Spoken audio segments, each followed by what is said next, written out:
Allahu Akbar. Bismillah ar-Rahman ar-Rahim. إن الحمد لله وكفاه والصلاة والسلام على رسوله المصطفى ومن بهداهم اهتدى وبآثار أهل المدينة اقتفى وبعد فسلام الله على القوم. Allahu Akbar. How are the people? How is the qawm? You know, I felt that, let me just allow people to tune in. You know, ek to maybe achanak. I do these sudden, although it is actually routined in, isn't it? It's Wednesday, midweek meetups. I thought you know what, let's share some thoughts, reflections. And today I'll share the link and let you guys, if you want to jump on and share some of your own thoughts, you can do that as well.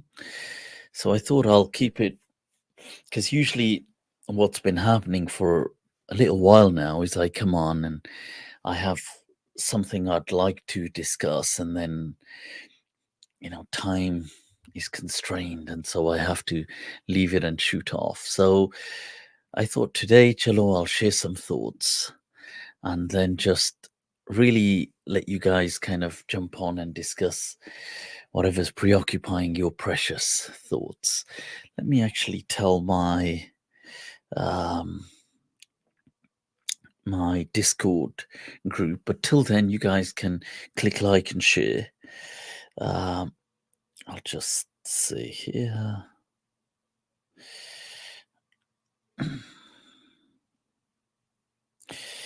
Right. Okay, so that's done. So, kya baat hai yaar. Allahu Akbar. What's been going on, man? The world, it's just crazy, you know. I have to say that, alhamdulillah, the tyrants, the oppressors, you know, the dhalimeen, they are crumbling. You know, Israel is crumbling. Walillah alhamd. The US is struggling. You know, the hegemony, the hegemony of hypocrisy, it's shattering at seismic and earthquake proportions. Allahu Akbar. It's crazy. Just what's going on around the world. I tell you, in all of this, what has happened is a new world, however that may be, has transpired and emerged. We've got, and I can see how many things that have happened have been the setup for what is taking place now, including this Russia-Ukraine war, which, you know, I remember when Russia invaded Ukraine, and, you know, we thought, because war is always terrible, isn't it? And I remember I was doing a live stream, meaning with MALM, and somebody said, oh, Russia's invaded. And we thought, well, ya salam, you know, Allah khair kare, you know, it's because war, truth be told, there are no true victors in war. Everybody loses to some extent. But even that paved the way. There was this huge cry of Russia is facing a miserable um, defeat. It's losing men. It's losing just arms. It's losing the battle, everything, and maybe some parts of that, or maybe even much of that in the beginning may have been true. There was these international embargoes, international restrictions, um, sanctions. All of these things were placed on Russia. Now, what's fascinating is, you see, that much of that was true. Russia began this. See, what people don't realize is, imagine, if you treat the world like an organism, things like war are like muscle.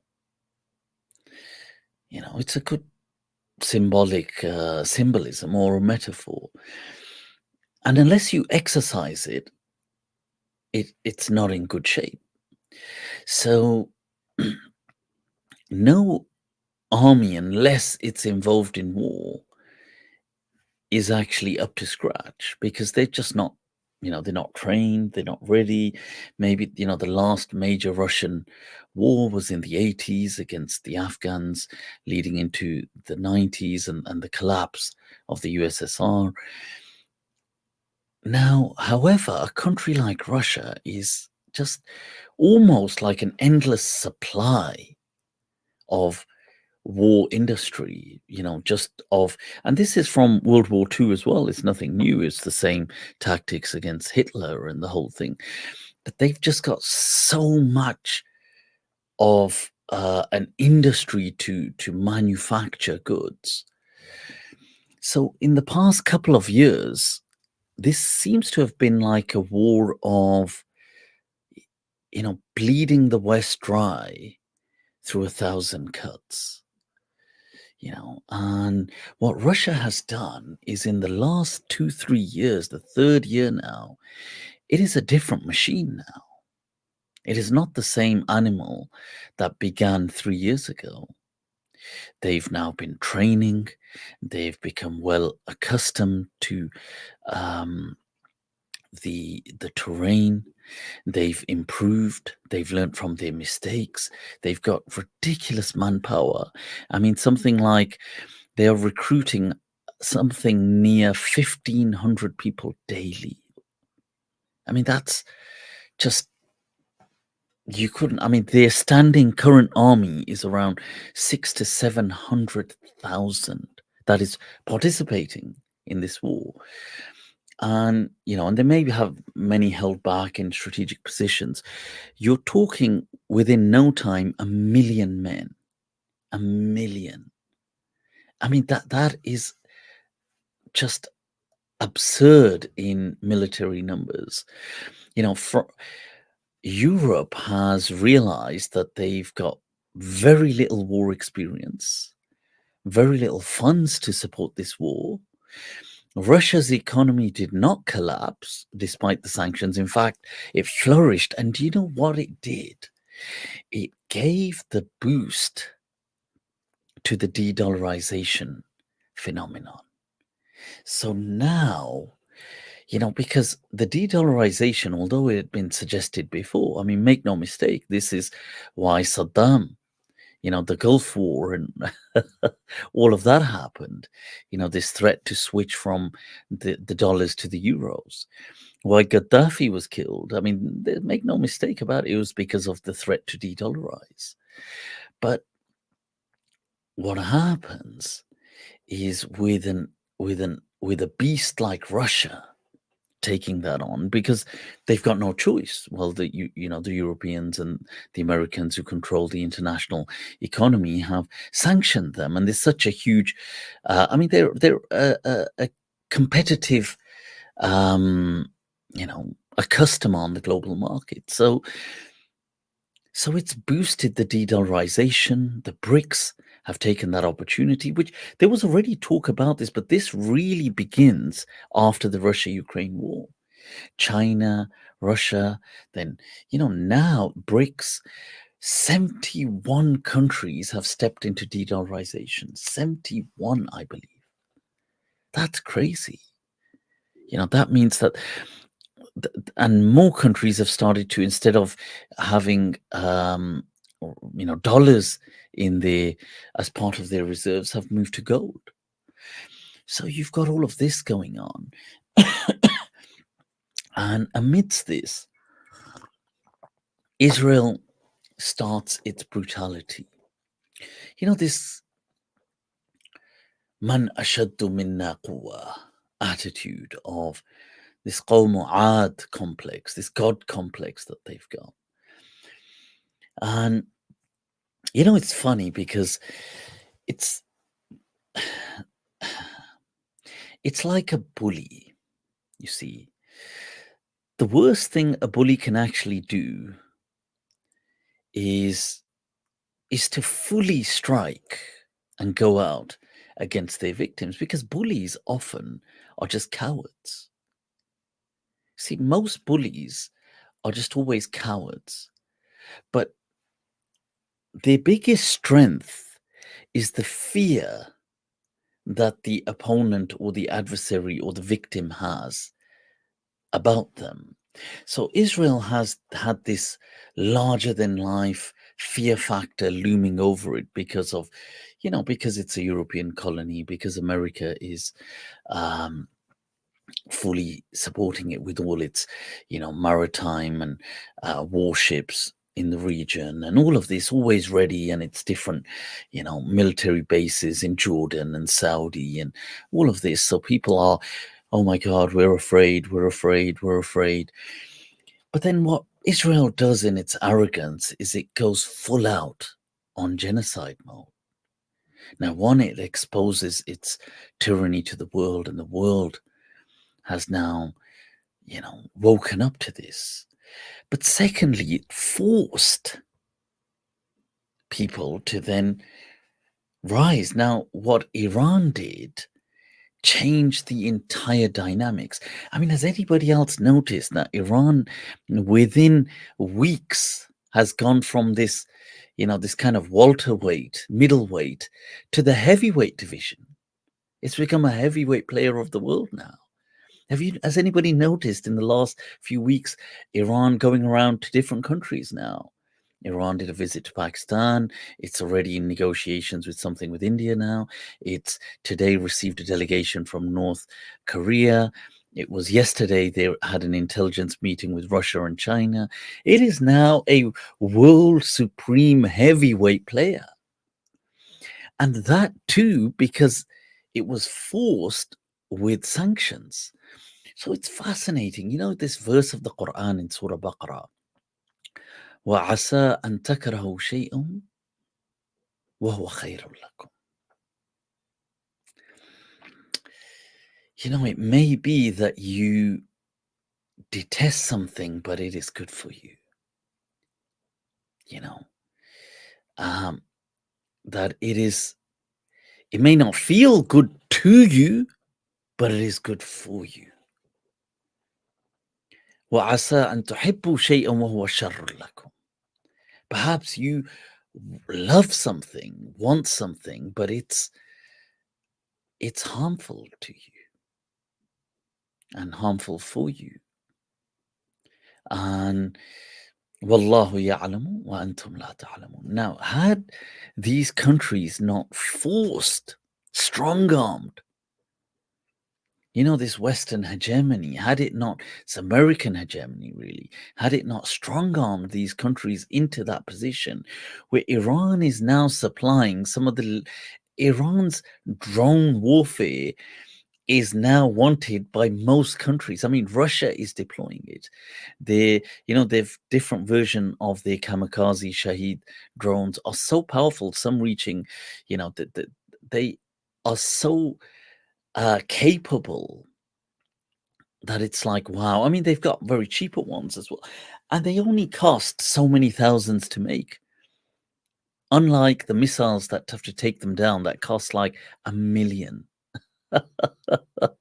That's crazy. The world has just changed like overnight. And I tell you, I was, the latest, I'll tell you one of the surprise player in all of this is Yemen. Nobody, wow, Yemen just rose out of nowhere. It's like, oh, Yemen is here. Yemen, you've had all the small, you've had an agreement, I think, just in the last 1-2 months by the states, led by the states with Western powers, and they try to reach out to other countries to back this kind of the Red Sea offensive against Yemen, the whole maritime attacking any Israeli ships and Western ships. So I think they wanted something like, I think, was it like 70 countries to sign up? But I think they got something like 40. This is what they, I think, had on paper. So all these big heavyweights, Britain, which, 100 years ago was the most powerful navy in the world, America with its crazy, and you had France, Belgium, you had several, Germany, you had Danish ships, you had all of these countries put their ships there, they're small to large, powerful ships. And now most of Europe has evacuated their ships. They've just announced in these recent days that France and these other countries announced out of for ship safety concerns. These are warships. For warship safety concerns, they've had to evacuate them. Yemen has stopped 98, as of yesterday, 98 ships. That's crazy. And they've announced yesterday that we are expanding our operations from the Red Sea to the Arabian Sea and into the Indian Ocean. So, and it's like they can't take on Yemen. And do you know why they can't take on Yemen? This is so mind-blowing, because they subjected Yemen to years, this almost 5+ years of this non-stop barrage and just this catastrophe of war that they unleashed on them, the Americans via Saudi Arabia and all of these things. They were attacking Yemen for years, unleashing rockets at them. So what have they done? They've created a people that are now not scared of rockets and missiles, and this asa and takrahu shay'un wa huwa khairul lakum.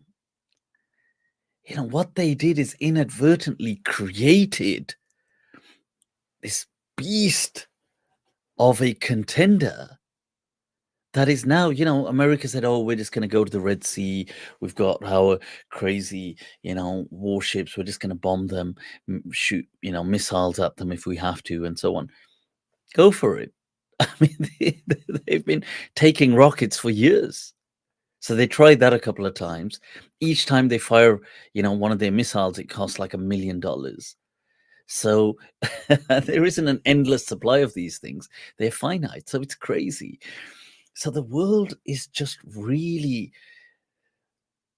it is just entering a new era where this ghost of hegemony and power that the West were hurling around and wielding, it was just a shadow. And it's like, wow, okay. And lillahi alhamd, Allahu Akbar. And that is the lesson of the Quran. If you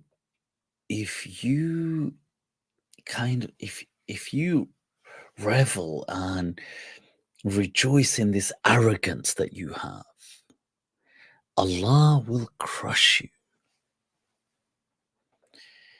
And you may think you're big and mighty, but you are nothing.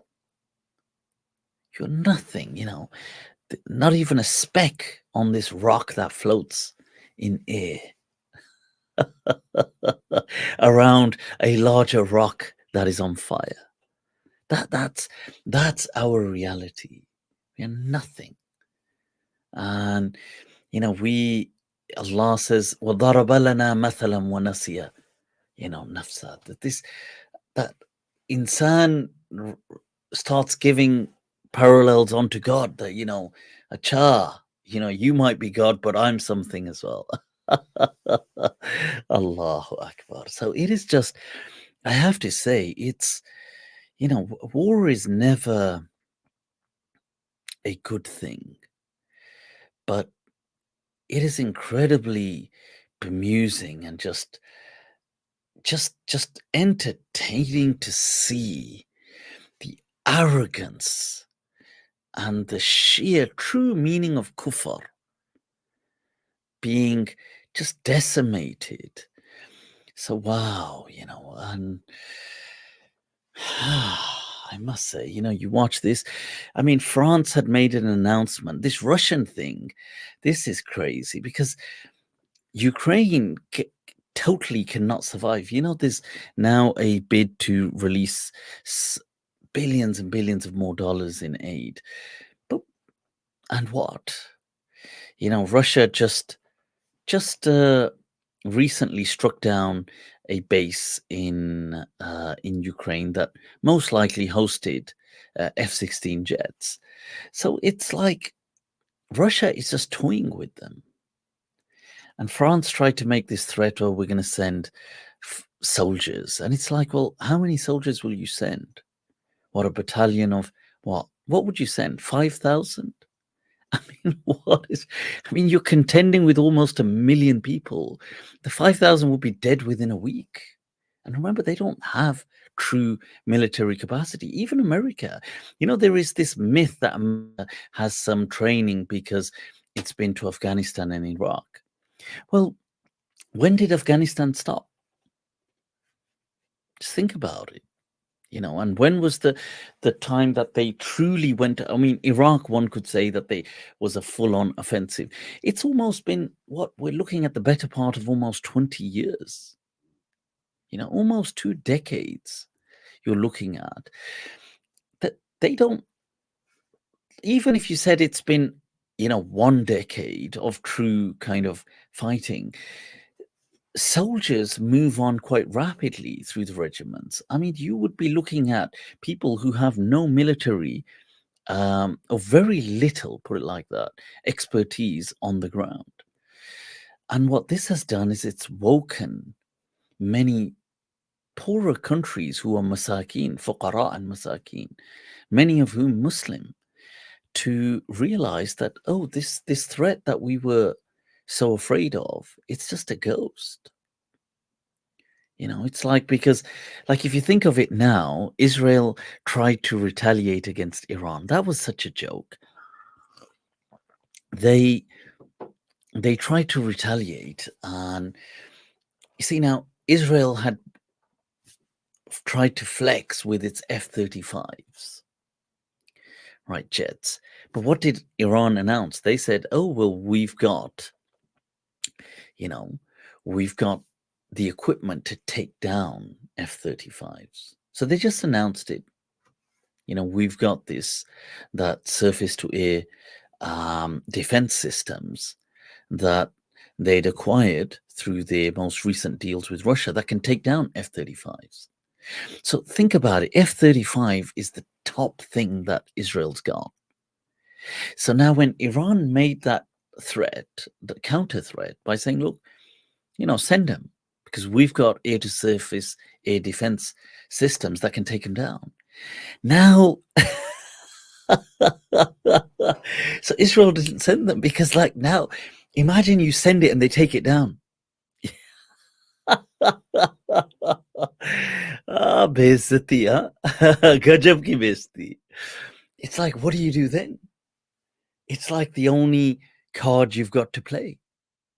So you try that and they take that down, you're going to be totally, it's going to be, yaar, ye to gajab ki beizati ho gayi yaar. So they just did some futile drone attacks, and now they're under non-stop barrage and under siege by Hezbollah. They can't handle Hezbollah. They're having to ask France, will you intervene and broker a deal? And France tried, and Hezbollah told them to resort to where the sun don't shine. परेशान पड़े हुए हैं यार. Now they're stuck. Where do we go? We've started this thing. The world, we've been exposed. We've become feeble. Iran has, for the first time, a country has struck Israeli soil. And that too struck it with such strategy that they gave them 72 hours to prepare. So the most fortified, air-defended territory on earth, right? Then with added surveillance and protection from the US Patriot system, by the UK warships, by France, by Jordan. So they got all of these together, gave them, a few days to say, look, we're going to attack. Okay, ready. ठीक है, तैयार हो, ठीक है, चलो ठीक है. आखो ठीक है. So then they unleash. And that too, such cheap drones that it costs them only thousands to make it. And to take down these drones, it costs millions. So they use up their ships by firing hundreds of these useless, not useless, but these just petty, just pawns, in a chess piece. And you having to use their top state-of-the-art system. And then they just use their mid-range technology and strike an airbase. They go, yeah, naughty. Because they just told them that, Puttar, baaz aa jao. This is with 4 days warning. And whilst you're being defended by the leading, powers, hegemony of the world. And we still get in, man. What is this? So imagine if it was, and we used our top technology. Phir ka hoga baba. So this, now it's like, wow. So it is interesting just watching all of this in real time. Obviously, the tragedy in all of this is the price that Muslim blood, that Palestinian blood, and the people of Gaza primarily are having to sacrifice and pay. And although even one life to be sacrificed, it's truly just too much, that the Quran says to kill one person is as though you've killed all of humanity.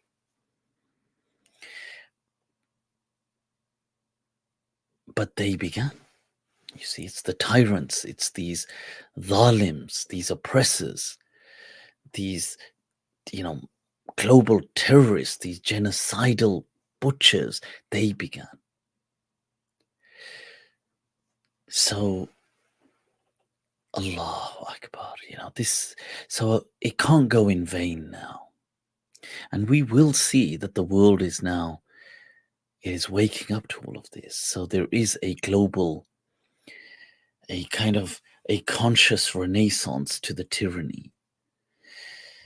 So may Allah grant, Ameen, the people of Gaza freedom and statehood, Ameen, because it is now, there was a vote in the United Nations Security Council for statehood for Palestine, which obviously America vetoed. But kab tak, up until when? So yeah, these were some thoughts I wanted to just share. Right.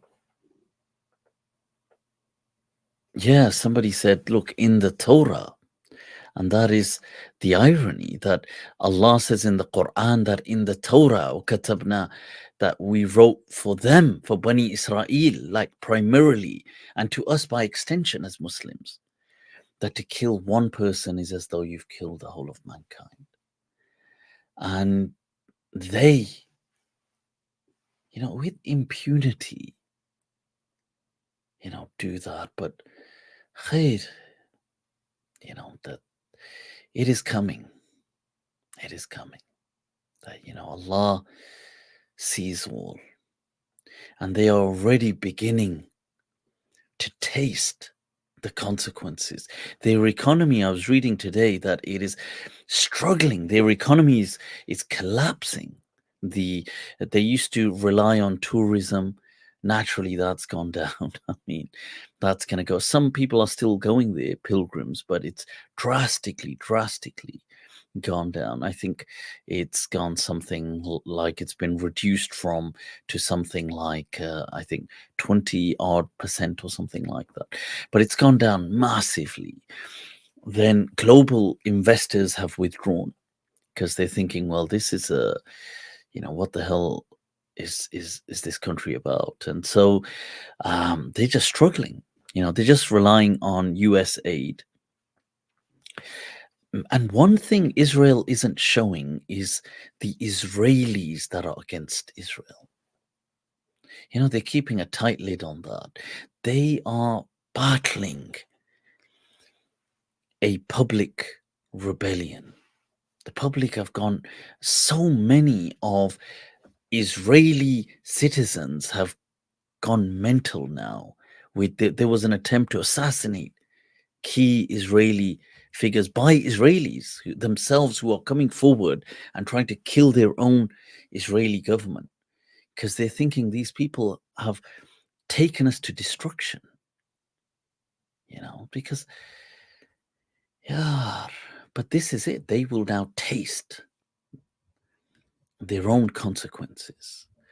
So Allah grant strength and victory. Ameen. To the people of Palestine and to Muslims worldwide and any who are struggling worldwide against tyranny. And may Allah, the time has now come and gone for this hegemony of hypocrisy. And may the new order, whatever it be that arises, have khair in it. Ameen. Right, so yeah, it is true that a lot of Israelis are brought up as Islamophobes. Yeah, 100%. And they are right, and they are arresting students in universities. Exactly. In the US, you've got that going on. Right, and it's just crazy. Yeah. Tel Aviv is hiring. Well, those dogs can go to hell. They are going to be tasting the consequences of the adhab, the punishment. I mean, that. Do you think polemics by the US against Sinotech like EVs have to do with China's recognition of the Palestinian state? It could be, but now with vehicles, obviously hydropower it's now the new thing. It's putting a lot of EVs out of the kind of demand. I think one of the surveys showed that it dropped from it now.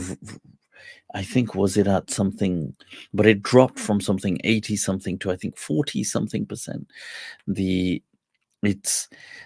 electric vehicles are not, I mean, they're still in demand, but not the way they were. And China's just revealed a new diesel engine that it's like new state of the art with this meant to be very kind of as like, I don't know, mind-bogglingly eco-friendly. But it was just this week they released something like a concept of it. But yeah, is adopt.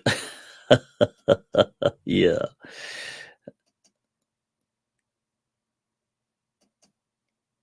Yeah, I mean, so it's crazy that the right to protest. You see, what the West is built on is the right to freedom of speech. All of these freedoms, these were just false flags and false hypocrisy. These were just hypocrisies, double standards that they always used. Oh, it's maybe, maybe for some point that some of them believed in it, but now we know it's all fake and false. Yeah, because TikTok's Chinese, so it's like crazy. Let me share the link and get some of you to, to jump on. Right, let me just one moment. America, I think its days have. I mean, it doesn't mean it's going to fully collapse suddenly, but its hegemony has kind of is long over, and I think that's. And I think a lot of the Western countries can see that.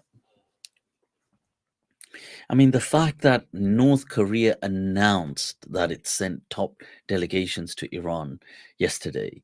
I mean, they never make announcements like this. They're doing this at a global level. The fact that yesterday Russia hosted in its international intelligence meeting, China and Iran at a global level. It's crazy, isn't it? Like it's like, oh, okay. The world is changing. And even ally kind of states, you got to remember things like even South Korea is part of the de-dollarization. They've stopped trading in the dollar. And all of this, America's trying to keep it hush hush. But yeah, it's interesting.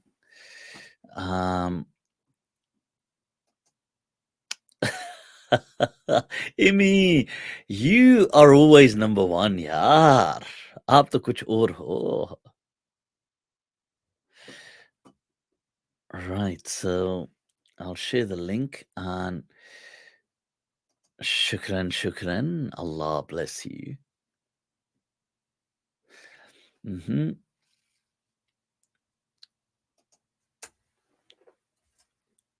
There you go, people. Oh, we've got Therno Modemba. Let me. Oh, assalamu alaikum. Fierno. Wa salam. Do you hear me? I do, loud and clear, mashallah. Where are you joining us from, Thierno? I am from Senegal. Allahu Akbar. Wah, wah. Blessed lands. Blessed Blessed, lands. very blessed lands. They are. Mashallah. So, all right, Thierno, talk to us, share some thoughts and some words with us. I have, I have many, but I just want to know your thought about Abdelkader Al Jaziri. Al Jazairi, Al okay. Jazairi, yeah. Because I know that you are in the at the path of Ibn Arabi, Mhm. and I just saw a video of I don't know if you know this YouTuber. Let's talk religion. Philip Holmes. Yeah. I do. I watch his things, amazing videos, actually. Yeah. I kind of besides you, he kind of Senegal. See, there you yeah go. yeah. Blessed, beautiful Muslims. Um, Thank you. So for me, I wanted to say if you can, because I'm kind of for in at that path of Sufi path. We got in at Senegal very great share here, and I'm not clicking at the share over here, but when I see the video about Abdelkader Al Jaziri, his character, the way that his enemies are talking about him, and the fact and the story with is of how he saved Christians. Yeah. It yeah, it kind of moved me. So I want you Yeah, to maybe. and what were there certain particular areas? Because Abdul Qadir al-Jazairi, what is known about Mhm. him is his obviously his resistance Yeah. to, his participatory jihad Mhm. in being the resistance for the people, in Mhm. standing up, being prepared to sacrifice his life, being steadfast on, and just the whole colonial kind of Yeah. um, dhulm, tyranny Mhm. that was taking place. Mhm. So generally, my understanding is people all are, they mind that there's great admiration for Mhm. Sheikh Abdul Qadir al Jazairi and Mhm. his struggle and his kind of steadfastness and courage and bravery. Yeah. But is there a particular story that you were coming across that maybe you can share it as well with No, us? it is. For me, I am. It is. It is maybe the fact that the annihilation of ego, because you know I kind of discovered you at 2022 when I was and when right now the ego before and right now about you is is not the same. So I was Yeah, like, yo, very. why did Mufti like leave the I've bling bling, leave the the I've been through a quite a bit of my yeah, own yeah, journey. yeah, yeah. Were you going through a journey yourself? Was something Yeah, I was. happening as well? Yeah. I was kind of. There was a journey, and it Yeah, started at 2022, Ramadan oh, 2022, mashallah. and yeah, that time I was like, okay, let me just pick up my Quran because uh, you know, it was just. I'm not saying it was blind following, but it was just I got shares. The shares tell me, okay, just do this or just that. I'm like, yeah, I will just do what the share says, and Yeah, for that I I pick up my Quran and I say, okay, let me just read the Quran and read some interpretation. sure. And I read and I read some interpretation of I now know that it is there are Sunni sources, and they were made, and it was kind of funny because there were a site. I didn't know exactly what was the source of that site, but it was share sources, share sources. Okay, sure. Yeah, it was a source of there were a lot of interpretation of Imam Jafar as-Sadiq Okay, yeah, and sure. Imam Baqir also Yeah, too. yeah, yeah, So I was reading, I was collecting, and I was kind of leaning towards I don't know, the Salafi, sure, the internet Muslim, sure. the internet Okay, Muslim.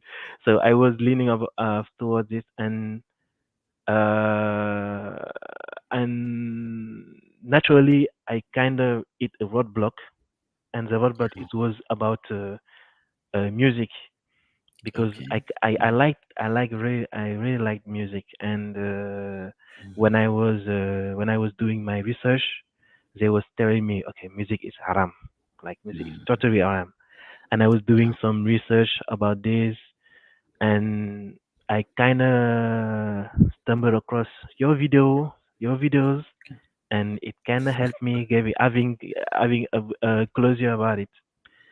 Right mm, now, I'm so the fact that I was kind of attached to the maybe people will say it, okay, it is the old Mufti. I was kind of attached to mhm, him, like he was clarifying many things with your yeah, fatwa. It was about reason, something like that. yeah, And yeah, I was so when I see right now that you are in at that path, I was thinking about, whoa, why why Mufti is yeah. in that path, why?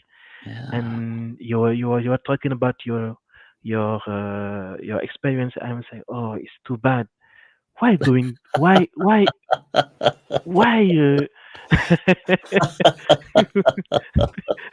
the path of why going at that path, like the path of no ego? Why? But because I was thinking, I was so I was watching the world, and uh, like everything in the world is doing by ego. Like people are going for the Mm, I want something, I will use my ego to get it.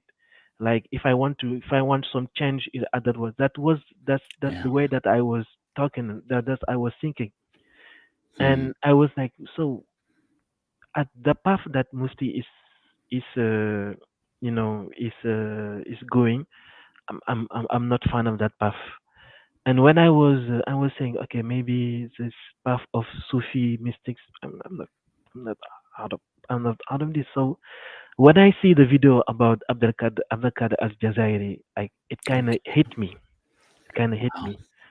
Like you can be in that path because he was a very mystical person and He was, yeah. changing, yeah, and change the words and change lives and Yeah. leading a revolution and being truthful and having some and having some influence with even your enemies. We say that okay, you are a great person, Wow. and yeah, I can, and that's why I say okay, Wow.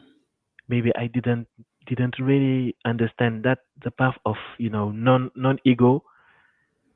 I Yeah. am so that's I mean, that's why. is there something that comes to your mind about Sheikh Abdul Qadir al Jazairi, about the fana and the death of the ego, kind of Mm, ego death? Was there, if so, do share it with us if there's something, because he is known to be somebody who mm, was also a very, he was a profound, mystical, very spiritual figure, mm, and he revered, the great people of the past, Sheikh Ibn Arabi yeah, and other people. mm. Uh, yeah. So is there something that comes to your mind about that he said about ego death, or because I'm not familiar entirely with with things he may have said. Um, Uh, I just saw a video about him. sure. Okay. I'm not too familiar about Sure. Sure. No, uh in it's more his but character and the way yeah, yeah, that you saw that. Yeah. Yeah. I mean, just his character. the I was thing like, is yeah. here now that um it's crazy because you see, all we truly have in this Mhm, dunya mhm, is really, it all begins with the I, isn't it? The I, like I have, I am, mhm, I see, mhm, I like, mhm, this I, this it's ironic because this is the birth of our identity. It yeah. starts with that, and there's something in psychology. They speak of the mirror stage, and Mhm, they say that, in the mirror stage, they say mhm, that an infant, this is especially in some psychoanalysis, Lacanian especially, they say that, look, when a infant reaches something like maybe half to 1.5 years in between, mhm, the infant for the first time recognizes in the mirror that that is me. yeah. So this, you see, this I and me, Mhm, right? This kind of subject object mhm, kind of fusion takes place. mhm, And what it does is, so they've tested, so for example, monkeys and other things, chimpanzees and other, some animals can tell, like I know mhm, elephants can, but many, like when they tested, this is going, from the beginning of the 20th century, they mhm, realized that infants, like let's say you had infant chimpanzees and other primates, they can't tell. mm, Like when they see the mirror and they see their reflection, they don't get interested in it. They just kind of yeah, look at it and just ignore it. But the baby first is like that as mm, well. Like he doesn't, but there comes a point, and the point can be anywhere up until about 1.5 years, something like that, yeah, where the baby, human baby, suddenly realizes that is me. mm, This realization becomes the birth of this ego, this mm, identity starts yeah, to be created. yeah, And what's fascinating is in many ways this what is being created is like, I mean, it's real as far as we're concerned, but it's an illusion. mm, Like it gets created at that point we start to, it is almost, you see, it is a poor mirroring, if you like, but you, that what you're doing is it's beginning, and what this nafs is doing is it's trying to mirror the the divine attribute almost of, I am this who, if you look mhm, at how Ibn Arabi and these people explain how the whole story begins of everything of creation, he relies on that hadith Qudsi that Allah says, Ahbabtu an u'araf. I loved that I be known. So the mm, first beingness, Allah says, I created beingness, not something, but beingness. And it mirrored to Allah His Majesty. And from this story begins. mm, And in some way, insan, and this is why, in the Quran, and this is, we spoke about the Torah as well earlier today, the same thing, yeah, that I am that I am, in mm, the Jewish Bible. yeah, In the Quran, innani ana. The Quran, when Allah speaks to Moses, mm, indeed I am that I am. See, for us, yes, it's real from our perspective, but it is an illusion. Yeah, we get so lost in it, everything. And I'm not to say, look, we're not going to get lost in it, mhm, but everything is but an ego. yeah, You look today, we're speaking of all this bloodshed, we're yeah, speaking of all these wars. mhm, It is nothing but that ego. yeah, There is plenty of resources to go around.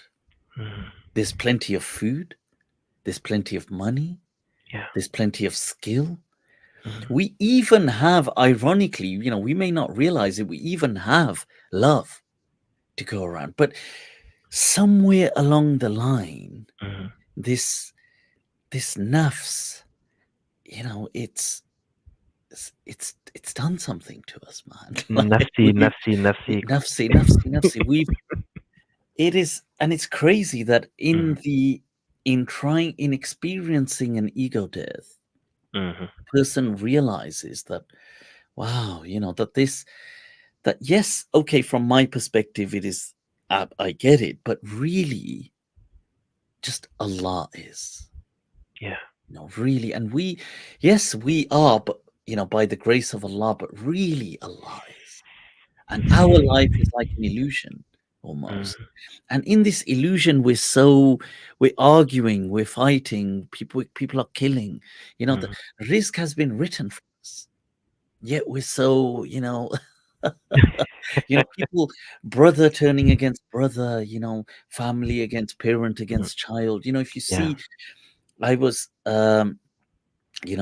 listening to this Maulana giving this lecture where he said that he gave this example of, in a Muslim country, he was saying this woman who is going to court fighting for so long against her brother mhm, over, some land issue, and some, they hate each other now.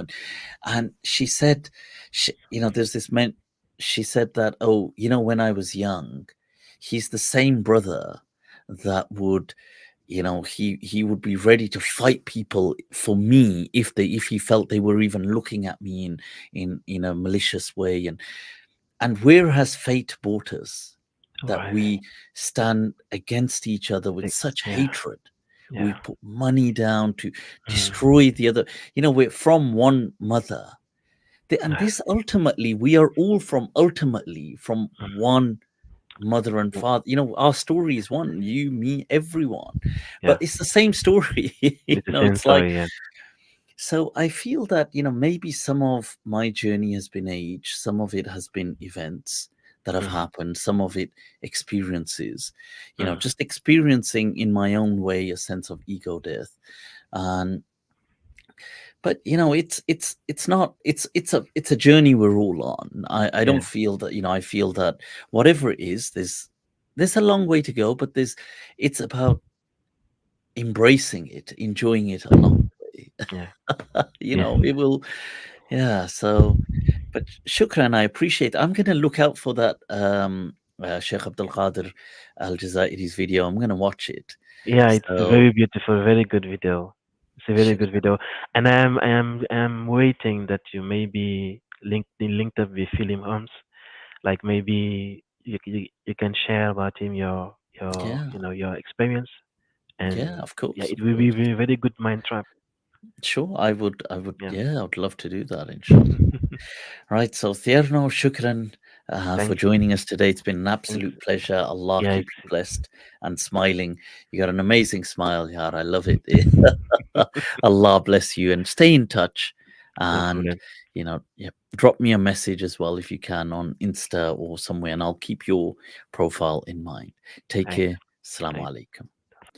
People, that was Thierno from Senegal. What an amazing, beautiful brother with, just radiance. Allahu Akbar. Some people, you speak to them and it does something to your beingness. There's a poem by Hamid Adam where he says, um, बाज लोगों के मिलने से अदम अपनी हस्ती से मुलाकात हो जाती है. That by meeting some people, one encounters his true beingness. That Allahu Akbar. We've got quite a few people on here. Let's see. We've got Sadid. Sadid. Let me add Sadid to the. Assalamu alaikum, Sadid. Ahlan wa sahlan wa Assalamu marhaban. alaikum. How are you? Alaikum salam. How are I'm you good. doing, I'm good. dear Mufti? Sadid, I'm well. You've been on the show before. I remember you. Yeah, you have, no, or no? Yes, yes. You have, yes, Yeah, yeah. I have been. I Because have been. Definitely, I have yeah, been. yeah, yeah. No, because I remember the name Sadid. Allah, Yeah, Allah. thank you very It much. means like on You hardly. laser. On point. The name like Sadid, something Yeah, so yeah. sharp, On point. on point. Yeah, Allah. yeah. So, how have you been, You Sadid? Where are hardly you hold a joining from? meeting. I have been. I'm joining from Malaysia.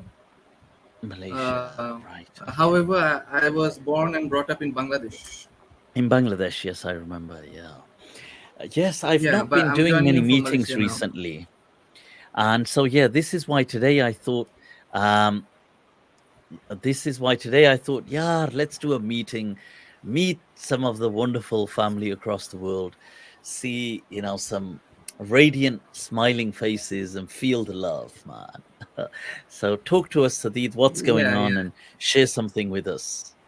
What would you like to share? Um, I'd like to actually, first of all, I'm so excited to be a part of your show because you are more than accessible than stars, I think, because you hardly hold a meeting. And I see some of your videos often. Oh, Allah bless you. Yeah. Allah What is bless your you. view on, yeah, what is your view on, some Muslims in today's time, Mhm. they maintain a middle position, between Quran and Okay. Sunnah, Hadith. So Okay. Yeah. they often maintain a middle position because Hadith can be considered as historical study. It's Mhm. some compilers compile hadiths, and it's kind Yeah. of journalism, you can say. So in any Mhm. journalism, part of it could be true, part of it could be false, or so a report could be fully true, or maybe True. 20% of it may be spiced up. due to because the chain of narration is long. So some people is of the view that Mm, you maintain a middle position. So what's your okay, view on this? So like I also maintain this position. Okay. sure.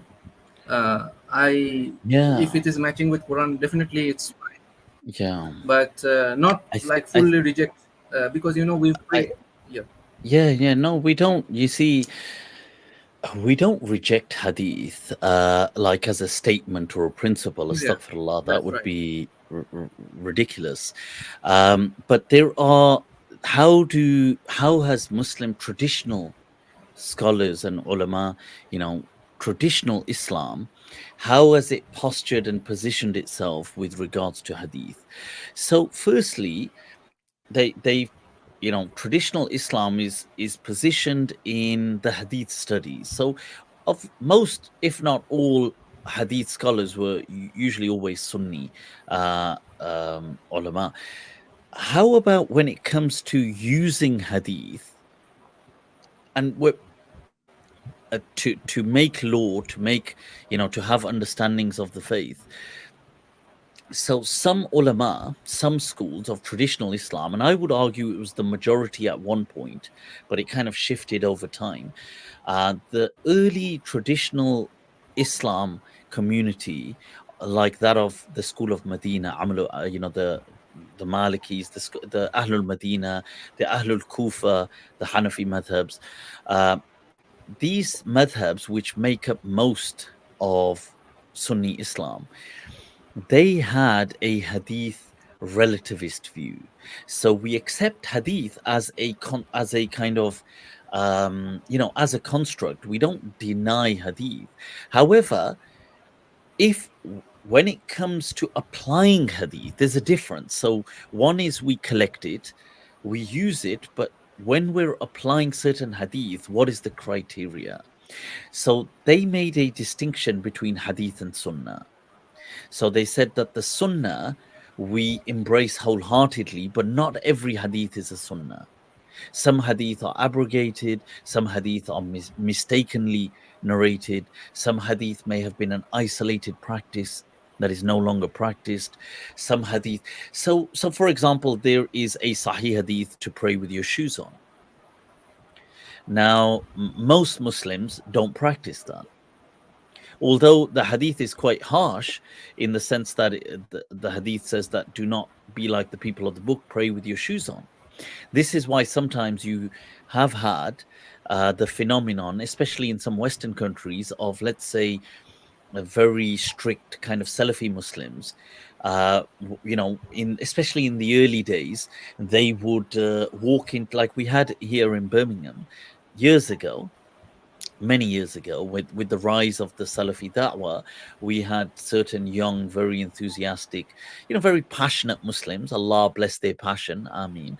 But they would walk into the mosques and want to pray with their shoes on. So when they were being told off, they would say that this is a hadith of the Prophet. So, and it is a Sahih hadith. There's nothing to say it's not a Sahih hadith. But you see, but it's not the Sunnah of the Prophet. So there is a difference between a hadith and a sunnah. However, that's one body of Muslims.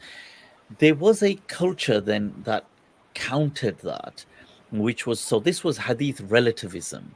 So we overall do not deny hadith, but whether we apply the individual hadith is relative to how it's positioned with the Quran, with the Sunnah, with the practice, the inherited living tradition of Islam, with Islamic principles. It can't clash. It can't go against the ما لم يباين المعقول ولم يخالف المنقول ولم يناقض الأصول. That it can't, the three golden, that it can't go against the voice of reason. It can't clash with the living tradition of Islam, which is the Quran and the Sunnah, tul mutawatiran, and it can't clash with the principle of Islam. So these were the hadith relativists. But then you had, which one could say, the hadith dogmatists almost. I mean, they wouldn't want to call themselves maybe hadith dogmatists, but they may call themselves hadith absolutists. So This was the beginning of like the Imam Shafi'i's movement. And then it became the Muhaddithin project, the second wave Muhaddithin, the likes of, the Razian and people like, Abu Zur'a Razi, Abu Hatim. You're going to have Imam Bukhari, Muslim, Tirmidhi, all of these, the great Muhaddithin, the second wave of Muhaddithin that came throughout the 200s. They this was their, they really promoted this way, and then in the following centuries that became very, it won the culture war. I think by the 600-700s that won the culture war.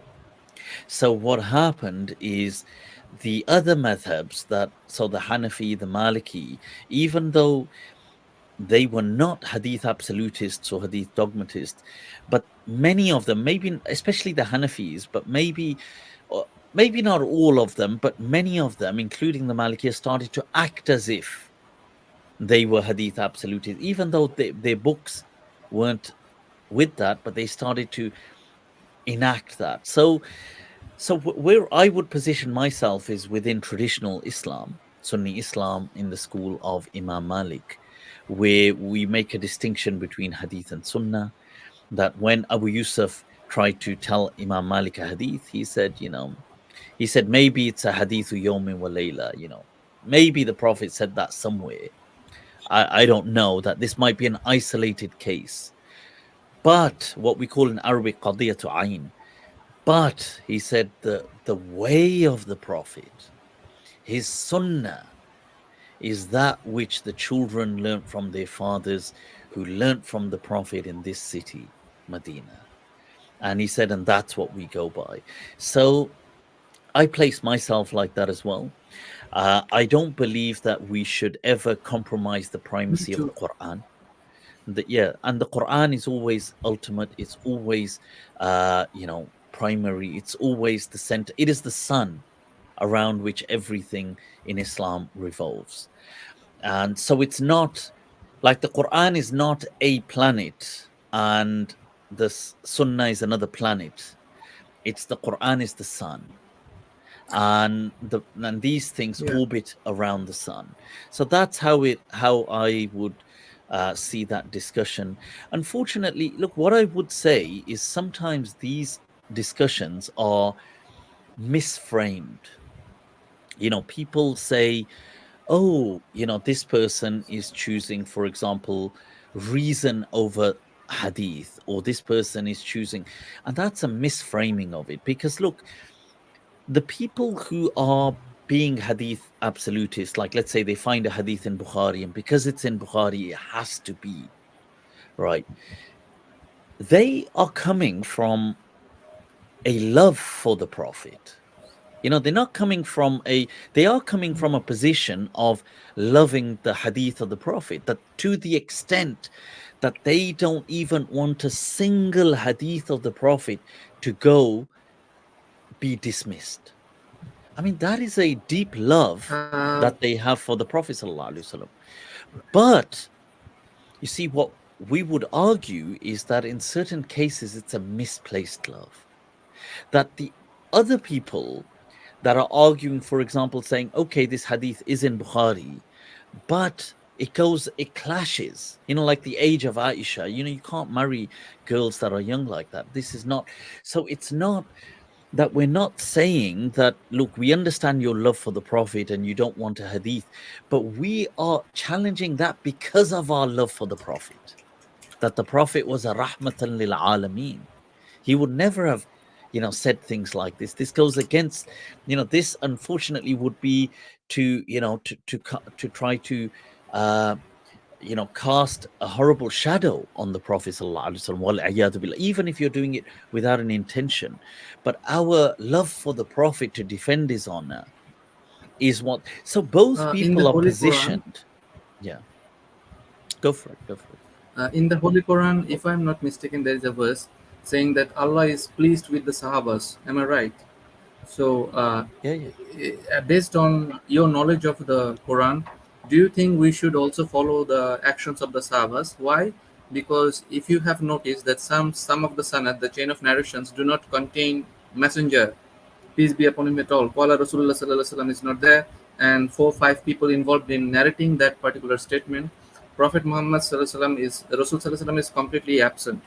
So maybe that report is coming from Sahabas until to one of the compilers, for example, Bukhari. So, in your view, that So, so the narration is is there going. any?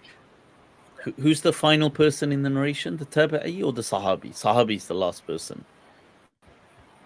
No, the Bukhari is the last person. The first No, note, I the mean, starting point is yes, sorry, the first, Sahabas. yeah, yeah.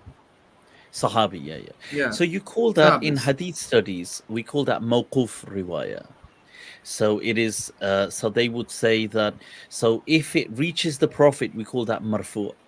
And if it reaches just the Sahabi, we call it mawquf.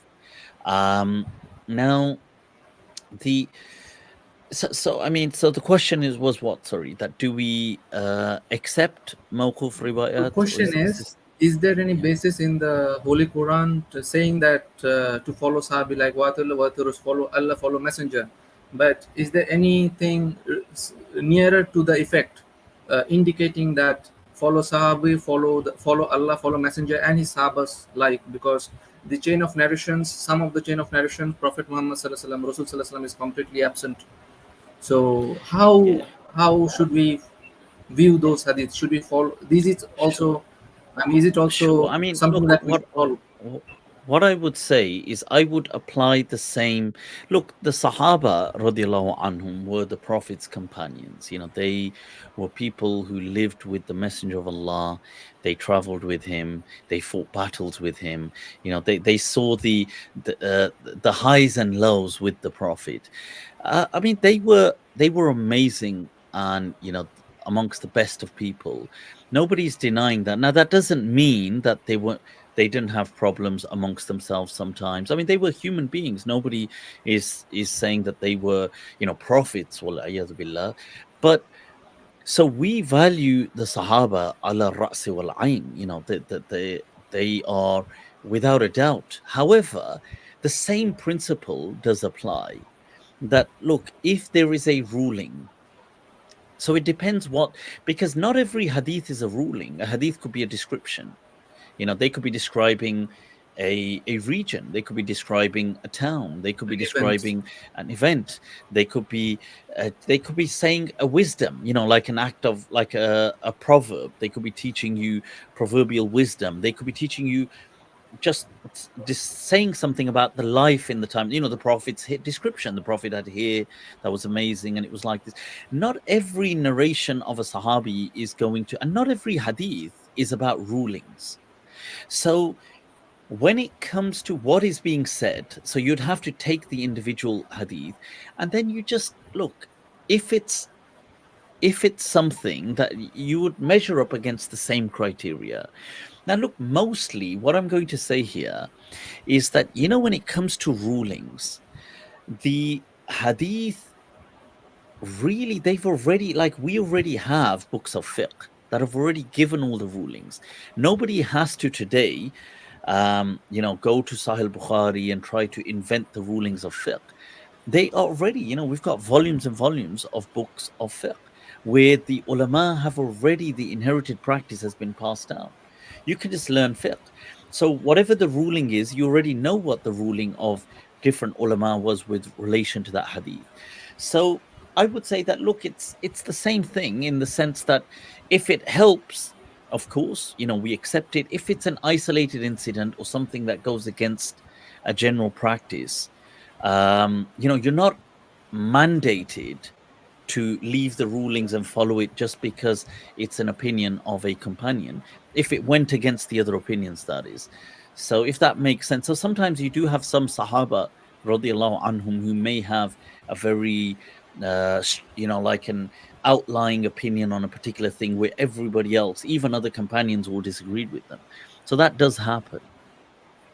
Sure. So okay, right, okay, was there anything else? Otherwise we'll wrap this up, Sadid. It's been epic catching up, speaking about Yeah, hadith and the challenges. Allahu Akbar. right? Yes, But Mufti, thank you for giving me the opportunity. I have another question, but maybe I will ask that another day. Only one sure, question. Today sure, or another okay. day? Okay. Chalo, if it's No. brief, go on. You could say if it's brief, and then we'll try to, what was the question fi kulli hal, in any case? What is your opinion? I stumbled onto a verse in Surah Sabah 44. Hmm. Okay. Now, this verse says that we had never given them any scriptures to study, nor did we ever send a warner before you, Prophet. What is your view on this? Because before Rasul Sallallahu Alaihi Wasallam, Abraham came to the Arab and built the Kaaba. So, can you open this verse and share some of the reflection? What is your No, opinion so, on this? oh, right. So, Surah what? Sabah. Yeah, Surah, let me see. Surah, verse 44. Yeah, Yeah. let's see. So I was not quite Uh, able to understand it actually. yeah, وَمَا آتَيْنَاهُمْ مِنْ كُتُبٍ. Okay, wait there. Let's see. Um, وَمَا آتَيْنَاهُمْ مِنْ كُتُبٍ يَدْرُسُونَهَا وَمَا أَرْسَلْنَا إِلَيْهِمْ قَبْلَكَ مِنْ نَذِيرٍ. Yeah. So, and the question was what? Why was this when Ibrahim alayhi Question salam was, did come to them? yeah, actually, we had never given them any scriptures to study, nor did we Mhm. send the warner before you. So Abraham alayhi salam supposed to build Kaaba there before the Prophet sallallahu alaihi wasallam in But that area. Ibrahim alayhi salam wasn't a prophet to the Arabs, though. Like he didn't go as a messenger. He did build the Kaaba, and Ismail alayhi salam does stay there, but Ibrahim alayhi salam does most likely go back. I mean, he may come back, but he wasn't a people like he wasn't a pro. He is like considered a one of the forefathers of the Arabs, but he wasn't sent as a prophet to those people He when left the he place, right? After building the Kaaba, he returned no. So to yeah, where so he when was. Ibrahim. Right, yes, he does return, but when Ibrahim alayhi salam goes there, there's no people there.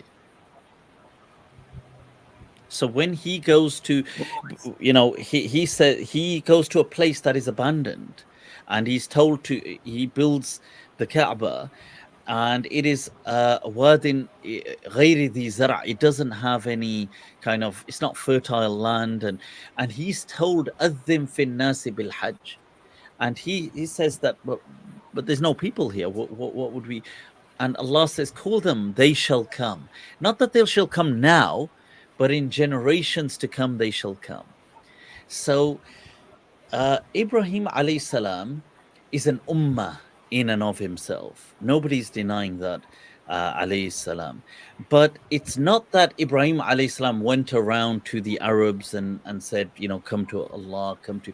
Ibrahim alayhi salam called his people up in, which was Canaan, and in those regions before that, whether it was in the place of Ur or where the Bible says he was from. But he calls his people. Then he has the whole challenge with the people of Nimrod, and all of this. And then there's this whole journey that he goes on. Ibrahim alayhi salam. He travels to Egypt, meets the pharaohs. Then he comes back, builds. Then he goes back up north where Ishaq alayhi salam is, because he's still in the what would be the Middle East, in Canaan, and most likely Palestine, that area.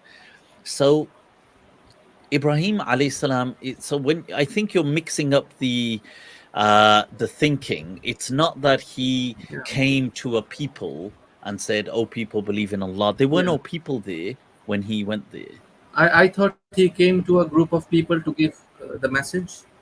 That's. I think I mixed up a bit, so Right. So, I but am not correcting in myself. sure. So Yeah, no, sure. So he did call people to Allah, like the Quran shows him challenging. He's calling his father. He's calling, but that's all up in the Middle East. It's not. It's in Canaan. It's not in Mecca. So he's not in Mecca. He doesn't really like. He visits Mecca, builds the Kaaba, but that's not his main living place. He's not living in Mecca. He's not from Mecca. yeah. He's from the Middle East. He's from his But family I were think he from left his child Ismail there in Ismail. Yeah, Mecca. Ismail does I'm stay I, there. Yeah. Ismail is- Yeah, stayed yeah. there. Ismail alayhi salam does stay there. So now Ismail alayhi salam then marries into the early version of Arabs, the kind of, whether you want to call them the earlier, the Arabul Ariba, for example. And then you get this new progeny of Arabs that starts, which is then, what the Prophet and all these other Arabs are from. So this is the way we understand things, it's told.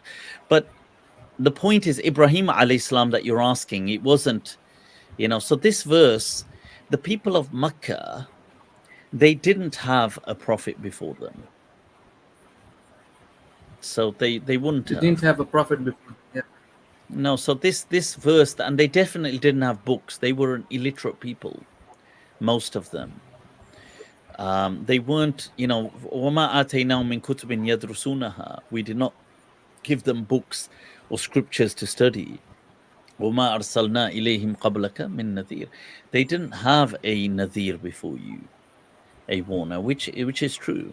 Now, some people have argued, was Khalid bin Sinan a prophet in Arabia, and these other discussions, and there's some hadith, and I've spoken about that in the past. But Isa alayhi salam came to Bani Israel. He didn't come to the whole world. And so you have to remember, prophets usually just came to their people. They didn't come to the whole world, apart from the Prophet Muhammad sallallahu alaihi wasallam. Right, Sadid, Yeah. I'll wrap this up. Allah bless you. Thank you so much. We've I gone have on to. forever. I really thank you for the answer you gave me. If it was Sure. Hadith Absolutist, then you would say you become, why are you asking the question?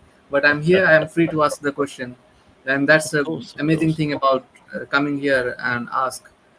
Thank you so I much, appreciate that. Mufti. The last answer was very, very logical and does make sense to me. And I really studied this, and even I stumbled this verse before, but your answer made sense to me. Thank you so much. Allah bless you. Jazakallah.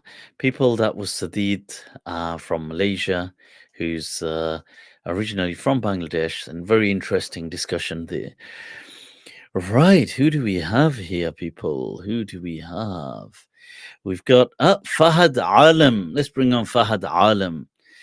Guys, there's some others. I can't see in the cameras and that are switched off. If you can switch them on, then I can see you and I'll get you on. All right. So Fahad Alam. Hey, Mufti, can you Assalamu see me? alaikum.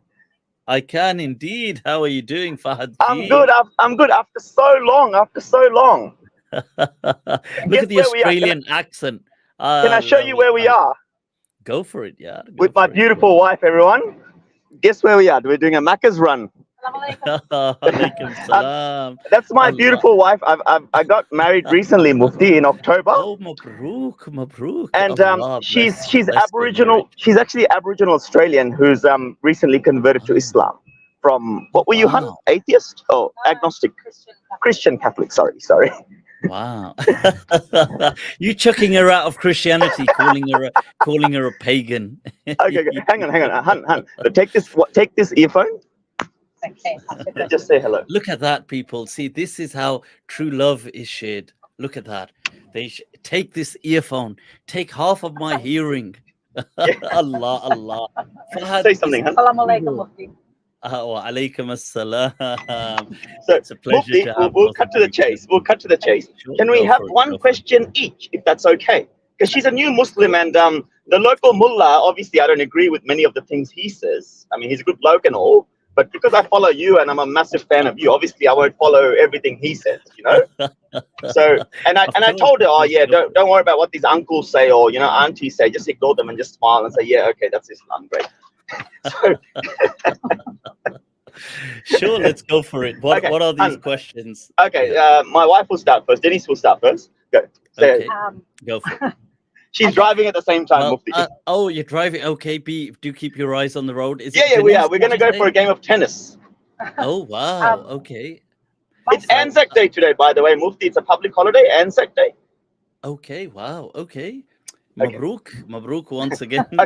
Okay, go ahead. What was your question? My question. I guess I ask a lot of people this in the Muslim and Bangladeshi community. In the Quran, it says that a Muslim man can marry a woman with three different religions, right? One of three religions. A Christian, Jew, and a Sabian, right, Mufti? Right. Okay. Sure. Yeah, Yeah. yeah. Yeah. Yeah. So what was People your of the book. question? People of the book. Yeah. Yes, Yeah. People of yes. the book. That's right. Now, what I've heard in the community, or what a lot of the aunties have told me is that they won't allow their sons to marry A women, non-Muslim. non-Muslim women, even if they're Christian or they're Jewish. Or Yeah. Muslim, they won't allow it. And their Yeah. reasoning, yeah, Yeah, I guess that I've questioned this a lot because if the Quran is saying it, but your you're culture. practicing something different, is that not haram? And what their justification is, Mufti, like the uncles and like the local mullahs, the Christians Yeah. of the Quran, like 2,000, 1,000, 1,400 years ago, are not the Yeah. same Christians as today, because apparently now the Christians nowadays, the Catholic nowadays, they're idol worshippers or something like that. Do you want to maybe elaborate on that or help Denise out with this one, please? Yeah. Sure. Of course. Of course. So, yep. Right. What you're saying, Denise, is it is found absolutely that people. So there is a verse in the Quran that addresses that believers, that as in Muslims, can marry women of the book, and we can also it speaks of two things: one of marriage, and also of eating, as in their food, and especially meat, what they've what they've hunted and other things. So the Quran permits this, that we can do that. Now, okay, so that's, nobody's going to deny that this is in the Quran, because it's clearly in the Quran. It's not like an ambiguous verse. However, the Muslim culture, how it unfolds and manifests, has its own journey through, throughout life and time and space, if you like, and so the Muslim culture, I think in early Islam, this, where it comes to this intermarriages, and even in sharing meat and eating each other's kind of food and things like this. I think in early Islam it was still extant, it was still found, like you could find it in Muslim communities, you could find it even in whether it's going to be in Medina, in other parts of very holy cities as well. You would find it. It wouldn't be your every other person, but you would find it, that there would be people that they're doing this, they're being invited. You may have a Jewish neighbor, you may have somebody that lives there, they invite you for food. The Prophet himself is invited for food by a Jewish lady. And there's many incidents like this, like the waft from Najran, the Christians that come, they are then given shelter in the Prophet's mosque. Not shelter as in they are hosted, sorry, they're not seeking refuge. They come as a delegation, they are hosted. They actually prayed in the Prophet's mosque. The Prophet even said, you can pray here, you can hold mass and or whatever Wow. ceremony they held. So, but what happens is, with time, the culture that emerged, it kind of it kind of started to minimize and move away from that.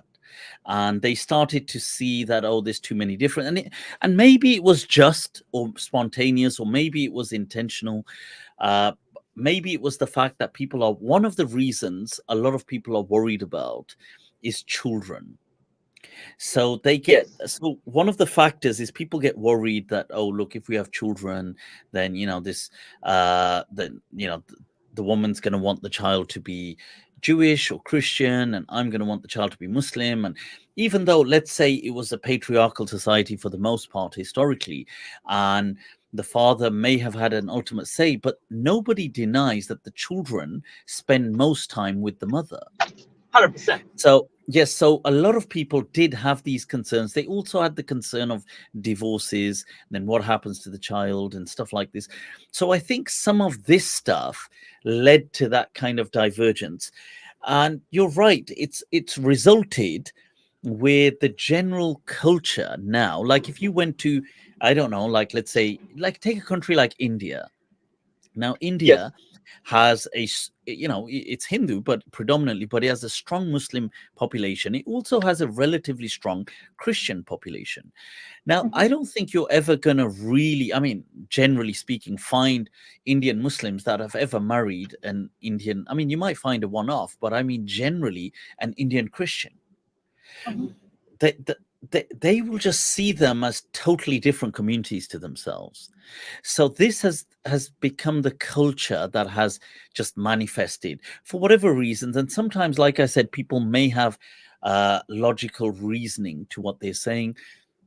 Sometimes it may just be cultural, that they may just think, with the shirky thing, Yes. I don't think, you see, so most Muslims generally don't, even though sure, Jesus being the Son of God is undeniably a statement of shirk, but we don't consider it to be like shirk in the mushrikeen of Makkah sense of, like the polytheism shirk. So, because remember, shirk can be many things, like even showing off can be a form of shirk. Like the hadith says, ar-riya, like, you're showing off and you're doing things which are fake, is a form of shirk. Now, but it's not the shirk, the shirk of the Quran that Allah says He will never forgive. That shirk is categorical. So if we call that shirk absolute or categorical shirk, let's say, then this showing off and the Christianity shirk is not that shirk. So that is where people worship. I know you see, now this is the thing, because people say, well, you've got idols of Jesus, statues of Jesus, and people do worship him. That is true. But this comes back to, so here's just one second, Mufti. I'll just explain to Denise what shirk means. Shirk means worship other than Allah. Like idolatry. Idolatry. Huh? Yeah. So Christianity is not considered idolatry, even though we disagree with the having icons and statues of Jesus, but we don't consider it idolatry like of the the pagan kind. It's not like that. Like, we all know that's not what they're doing. So, and it's very different. And there's a whole discussion on this, by the way, from an Ibn Arabi perspective, because there's this thing that some people, they're worshipping, like what they saw in Jesus was this this personality that they felt was so sublime and divine that it had to be like God. So it's this kind of manifestation of God that they are then kind of worshipping. It's not the same as saying, in essence, that, oh, we've got different, this is the God of thunder, this is the God of, this kind of idolatry, paganism. So Muslims generally do not call Christians mushrikeen, generally, like unless you see the word being used, but in the categorical sense, we don't call them. We call them, the Quran calls them Ahlul Kitab. Now, I know there have been one or two narrations from, I think, was it Ibn Umar radiallahu anhu, one of the companions did say that about Christians, that how can you marry them when Allah says you can't marry mushrikeen? The verse of the Quran that to marry a servant is better than to marry a mushrik. So so there's a statement from one of the companions, I believe, who said, but is there a mushrik bigger than somebody who says Allah has taken a son? So, but generally, that's not the Muslim consensus. So that's not how Muslims generally understand that verse, or how they understand Christians. So I hope that sheds some, adequate light on that issue. Were you happy with that? Really, does that give some understanding? Hopefully. It does, yes, it does. Thank you. Well, you're very welcome. You're very welcome. So yes, Fahad, she became a Muslim, alhamdulillah, in October, wasn't it, Denise? Yeah. And so she's learning a lot, and slowly say, what surahs do you know? You know the Shahada, right? La ilaha. The Shahada. Yeah. And the Al-Fatiha is quite long time trying to learn that. Trying to learn Al-Fatiha. No, Allah will open upon you, Ameen, his deen and his mysteries. Ameen. So inshallah, just hang in there, keep one step at a time. Yeah, it's a journey. Like I was telling her, like, it's not a 100-meter sprint, it's a marathon. Yeah, exactly. It's just exactly well said. It's a journey, and it's about embracing the journey along the way as well. And it's a beautiful journey. So I must say, it's really, it's amazing to see. I had no idea, one, that you'd got married, and two, that you married your wife. She barely got invited. She barely got invited to our wedding. Was it because of the paganism and the shirk? Oh, my cut kicked out. No. A lot of people actually tell me kidding. that because because Darwin is a small place, about 100,000 people, and I lived here since the age of 7, and I'm 37 now, so I basically know everyone here. And then as soon as they find out, they get quite upset. They're like, "Hey, man, you didn't invite me to your wedding." I'm like, "Look, I didn't even have a wedding ceremony. It was very small. It was very, very small. There was like, I think two witnesses or whatever, Yeah, like, you know, just 2 witnesses. yeah, 2 witnesses at the mosque, and that's it. A very simple look. You know, there is a hadith that says that the simpler a nikah is, that often more barakah and blessings are in it, because you know it's and there's nothing wrong with having a large reception and having people, but sometimes it becomes all about show, and you know it becomes all about the ego, and really it should be about the 2 people involved. And that's it, really. So, you know, it sounds beautifully simple what you guys went through. So that's, you know, kudos to both of you, really. Right. So okay, and my question. Yeah, my go one for question. It. What was your question? Okay. So before I go to my main question, are you going to end up bringing back Sheikh Atabek or Dr. Shabir Ali for part 2 of Mind Trap? Because I think we've all been waiting eagerly. I would love to, you know, inshallah. So one thing is I'm starting the Mind Traps now. So inshallah, they should be up and running very soon. And so I will be reaching out to all of the, you know what it is? I would love to. Let's see. Let's hope we can do it. I think with Sheikh Dr. Shabir Ali, I'm hoping that should be much simpler. I'm hoping, unless he's very busy. With Sheikh Atabek, I think maybe I'm hoping he will be available. From my side, I would love it because we had such an amazing discussion last time. And I have reached out to another channel. I think you may or may not have heard of them. I think your friend Raza, he's affiliated with that channel called Al Islah. Like they're like a Shia reformist channel, trying to, you know, eradicate Shiaism from Gulu and Khurafat. And they said they'd love to be in touch with you for Mind Trap. They'd love it. Yeah, and here's a few people blessing and making dua for your marriage. By the way, some comments. there. Thanks, guys. Allah bless. Thank you. This is the Thank the you love, so much. people. Allah, you know, bless all of you. I mean, as well for sharing your love and duas. Yeah. Yes, of course. Raza has been in touch with me, Sayyid Raza. Yes. You know, Allah bless his journey. In fact, he messaged me. I think was it just on Eid or something, or just after? Oh wow! I think it was just on Eid day or just before Eid, and we did speak. And he did, because he's been on a journey. You know, he's been on his own journey, and I've, you know, been on my journey, and especially in, you know, in the last 2 years or so. You know, especially since I've been 40, but especially it's manifested for me differently in the last, you know, 1-2 years. So he did say to me, look, you know, he's gone through all this, you know, these changes, he's on this path, he's learning.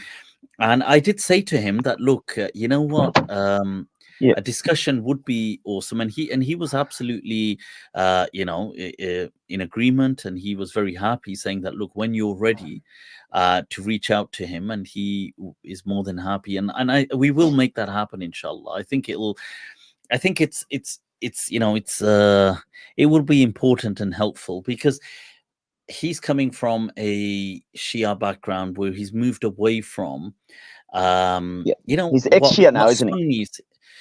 I don't know if he's completely, but maybe by the understanding that Sunnis have of Shia, a lot of Sunnis have, maybe like that. I think he's still politically Shia, like the traditional early, a bit like the Zaydis. So in the sense that Shia for early Muslims was more a political orientation as opposed to theological. That's what Sunnis would argue, and he seems to be like that now. So, but I would love to have it in his words rather than me trying to say what his journey is or what. So inshallah, let's make that happen. And he's somebody I get on with so well. So I think it would be an amazing conversation. So here's my question. A while ago, you said you're going to do a bit of an in-depth analysis on either Zaydism or Ibadism.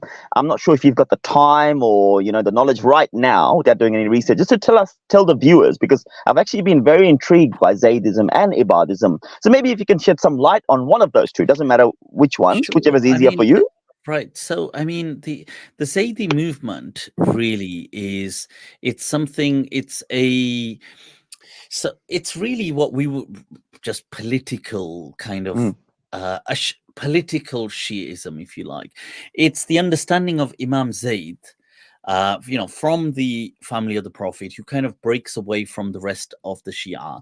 Now, what? Sorry, not from the Shia, as in the other Imams. They have this, because he is very, although he's for the cause of the Alul Bayt, but he holds in great veneration who they call the Shaykhain, Abu Bakr, Umar radiallahu anhum. He has nothing against them. He has love for them, admiration. He just, you see, it's this thing of the Hashemites versus the kind of but the Umayyad, and this kind of politics that ensues. They take a stance, and so they are Shia in the sense that they've inherited some of the teachings of how to do fiqh and other things. Yes. And there's some philosophical variations, but they're not Shia in the sense how we, when we think of general Shia, you're talking about the Twelvers, or you're talking about the Fatimiyyin. The 12ers. They're not, and who are historically the Gulu. Yeah. So and what you'll get is amongst, look, it's going to be with any group. You're going to get Sunnis, you're going to get Shias. You will get people amongst them that will just be your everyday Muslim. They don't know anything. They're just born into something, and you will get sometimes the fanatic in everybody. You'll get Sunni, people who claim to be, let's say, from Ahl Sunnah. There'll be fanatics. You'll get people who will be from Shia that will be fanatic, like Yasir al Habib, and people like this who are really just can be very vile, and unfortunately, but you'll get in the Sunni thing, you'll get, look, ISIS will claim to be Sunni. It's not like, so the point is, you're going to get radicals everywhere, and you'll get people who will be that won't be radicals, and you'll get people that will they hardly know anything. And so it is a spectrum. So not to kind of, what I don't want to do is just say everybody that in that thing is a particular, that would not be a correct statement. So, but so that's, and the Ibadi thing, right? So that's a fascinating one. There was a point where somebody was connecting with me. He was an Ibadi, a bit learned, and I was thinking of having a mind trap with him, but that was a little while back, and I'm not sure if I still have contact. I'll have to seek it out. But the Ibadis, in essence, were, I believe it begins with this person, Abdullah ibn, I believe it's Abdullah ibn Ibad, and it begins as a Khariji movement, a Khawarij movement. So it is a very extreme movement when it begins. Now, it's not Sunni, it's not Shia. These are the kind of three, the kind of different wings, or whatever, you're going to get stemming from Islam, these major offshoots. But Sunni Islam being the mainstream Muslims, and then you've got the kind of Shia, then you've got the Khawarij. Now, the Khawarij were very extreme in the early days of Islam. Some of them, I mean, some less than others, but some became very militant, a bit like this whole ISIS thing. They were like that. They would, if you committed a sin, they considered you almost kafir. They were prepared to kill people if they were kafir, that kind of stuff in early Islam. But then it kind of diversifies amongst itself, and you get different offshoots. So people today, my understanding is the Ibadis are not those kind of extremists like that at all, that they denounce that kind of attitude and those kind of teachings. But then today, what exactly do they adhere to? I'd have to really get a specialist to kind of comment on that, because but it would be interesting to learn. I will, inshallah. I did look into it a bit at some point, but I know that, you see, in some ways they do denounce that historical, but then they are still affiliated. So I don't fully know how that works then, because the early Khawarij were very radical, but the Khawarij today, like the Ibadis from Oman or some parts of Libya, or in some where they're found today in these pockets, they're not extremists or radicals like that. And in fact, when I was studying in madrasa, we had some Omani people come, and they were Ibadi, and so it would be interesting to kind of join those dots and see, well, how do they fit in their perspective. But you're right, it's not a well-known tradition. Definitely, I don't feel it's well known amongst Sunni mainstream Muslims what exactly they where they fit in their own teachings. So yeah. Yep. No, thank you so are much. there some ibadis there? Is that what's no, because piqued the interest? maybe a long time ago, 2 or 3 years ago, you did say in one of your Monday nights, I think someone did ask you, and you said you'd have to do some further research on that and you'll get back to us. So my memory is very sharp when it comes to you. not in any other things. Denise complains, you've got a memory of a goldfish, except for, when you listen to Mufti, you just seem to remember everything. That's epic. But yeah, if Okay. the viewers are interested about learning about Ibadism, there's a YouTube channel called Blogging Theology. I'm not sure, you probably already come across it. I've heard of Blogging Theology. Yeah. They've got like an 11-minute clip on Ibadism. So yeah, and that's pretty cool. Sure. Okay, I'll check it out as well. Yeah. But right, thank you. guys. So shukran, and Allah bless your marriage. It's been a pleasure speaking to you both. Take care of yourselves. No worries. Off to play some tennis. Okay. Bye-bye. Khuda Hafiz. All right, have fun, guys. Khuda Hafiz. Guys, that was Fahad and his wife Denise, newly converted to Islam. Pleasure to have them both on here, and it's been quite a while. I've spoken to Fahad. Fahad sometimes I'd get like a random phone call at the middle. So I'll be like, "Who's calling?" Oh, it's Fahad from Australia. So I'd end up sometimes, if maybe I'm driving or something, so I'll take the call, and but it's been a while I haven't caught up with him, so that was a pleasure. Right. So, somebody said about the Ibadis, they still do pray Sadal. Yeah, that's correct. Right. Okay. Right. Do we have? Shall I take another? Let's take. Who do we have here? What's this? The green soul people.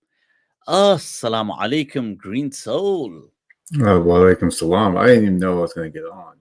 Look, that's Allah. Look at that setup. How can we not have you on, Yar? And a name like Green Soul. No, thank you, man. I appreciate that. Is it Khidr himself?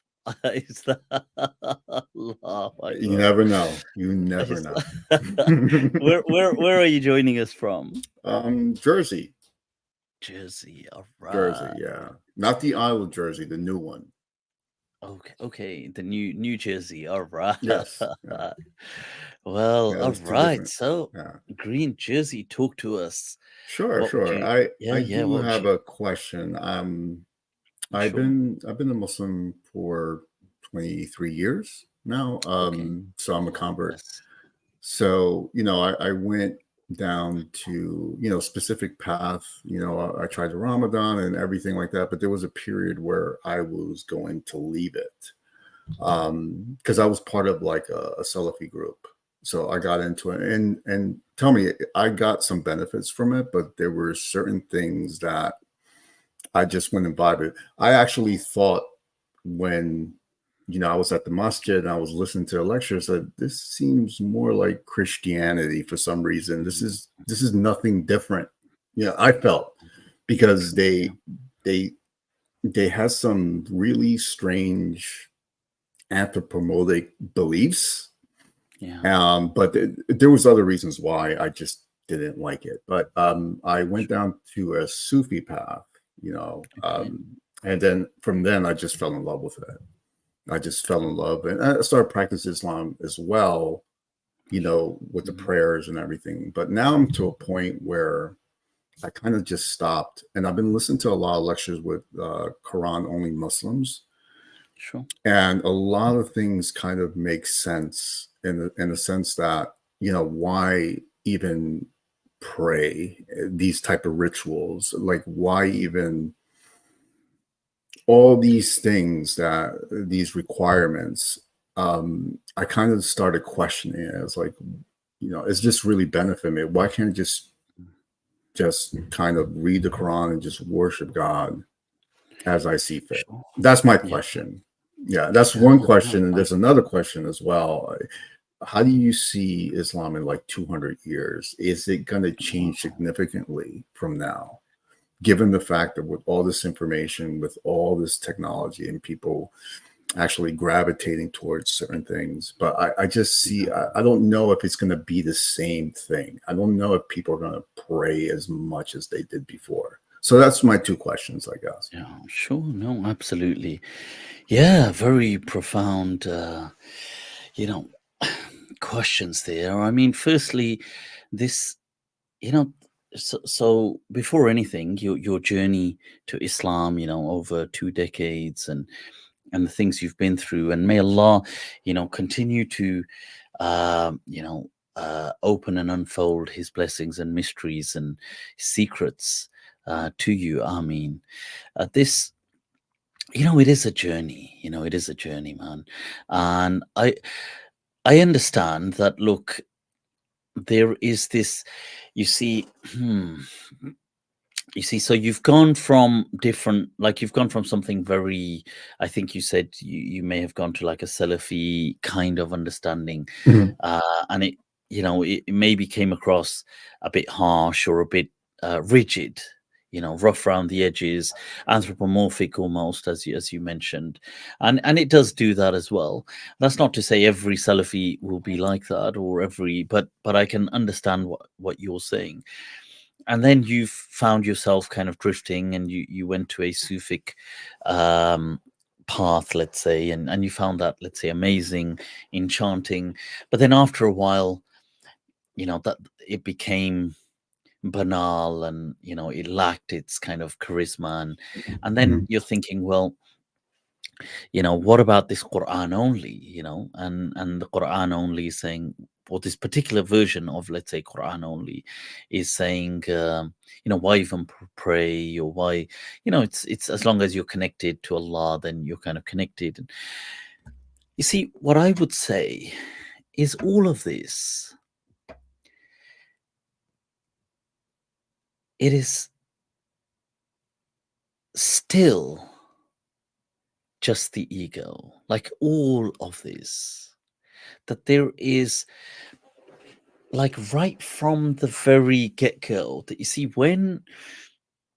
like, if what we're seeking is this kind of, this kind of charismatic enchantment, or to be, let's say I'm seeking a bliss, or I'm seeking this kind of nirvana state of mind, and I'm seeking something, and that's not to say you won't find it.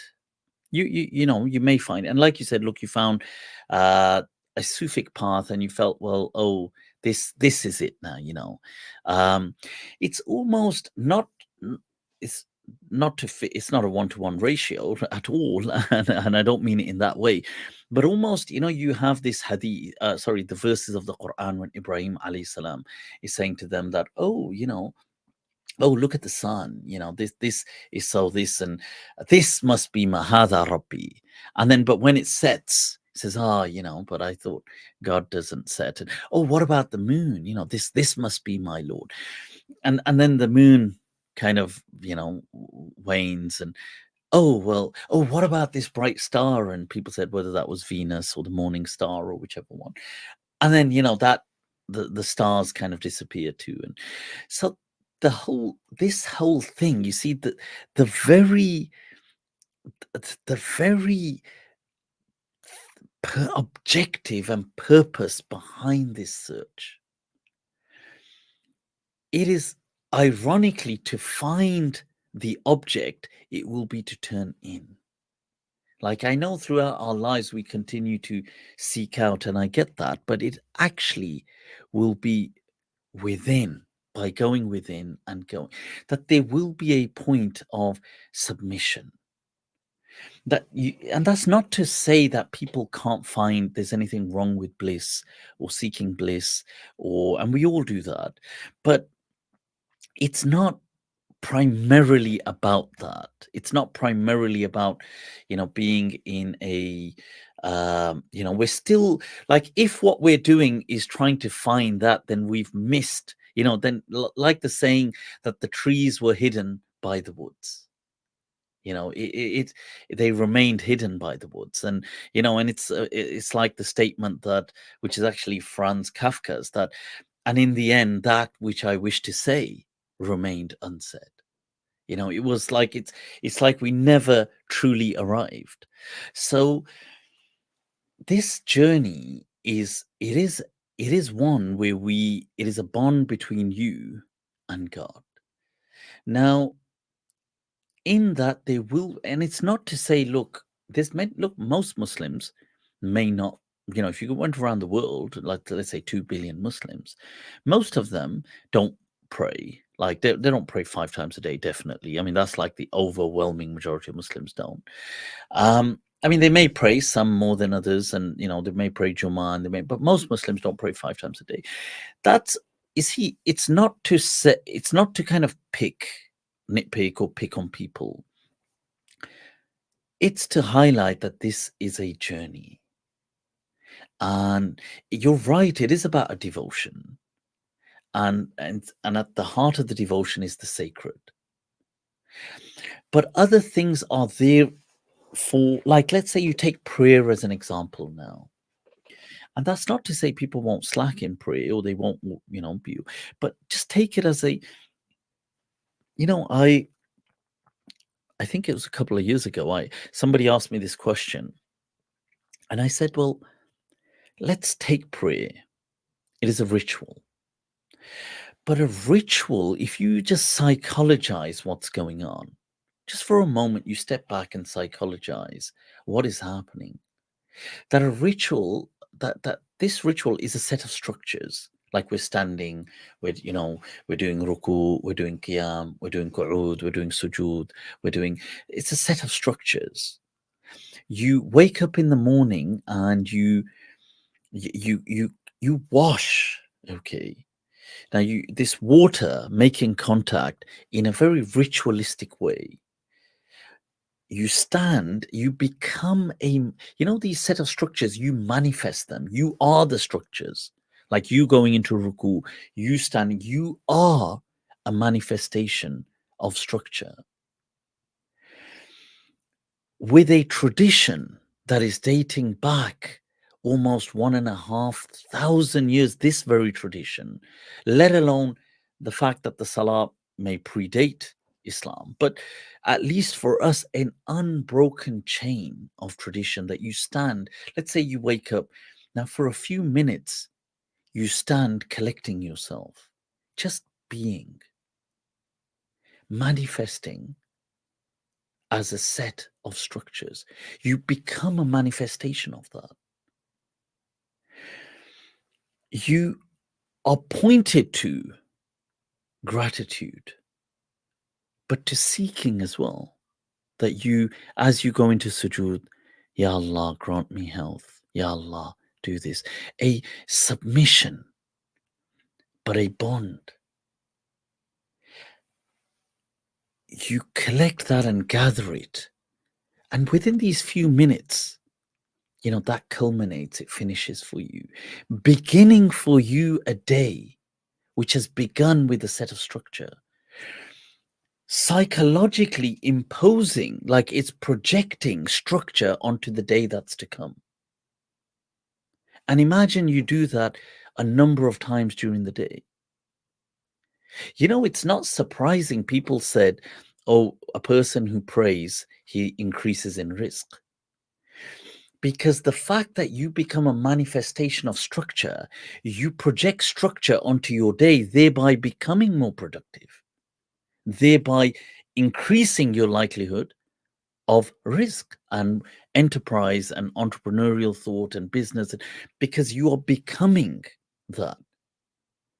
So there is so much that is there. Now, that's not to say that everybody that's doing that is optimizing that or receiving full benefits like that. Some people may just stand up, oh, can't be bothered. I'm just praying, Allahu Akbar, Allah. Sure. But the potential is there. It's, people, you might have healthy food at home, but choose not to eat it. Sure. People do that.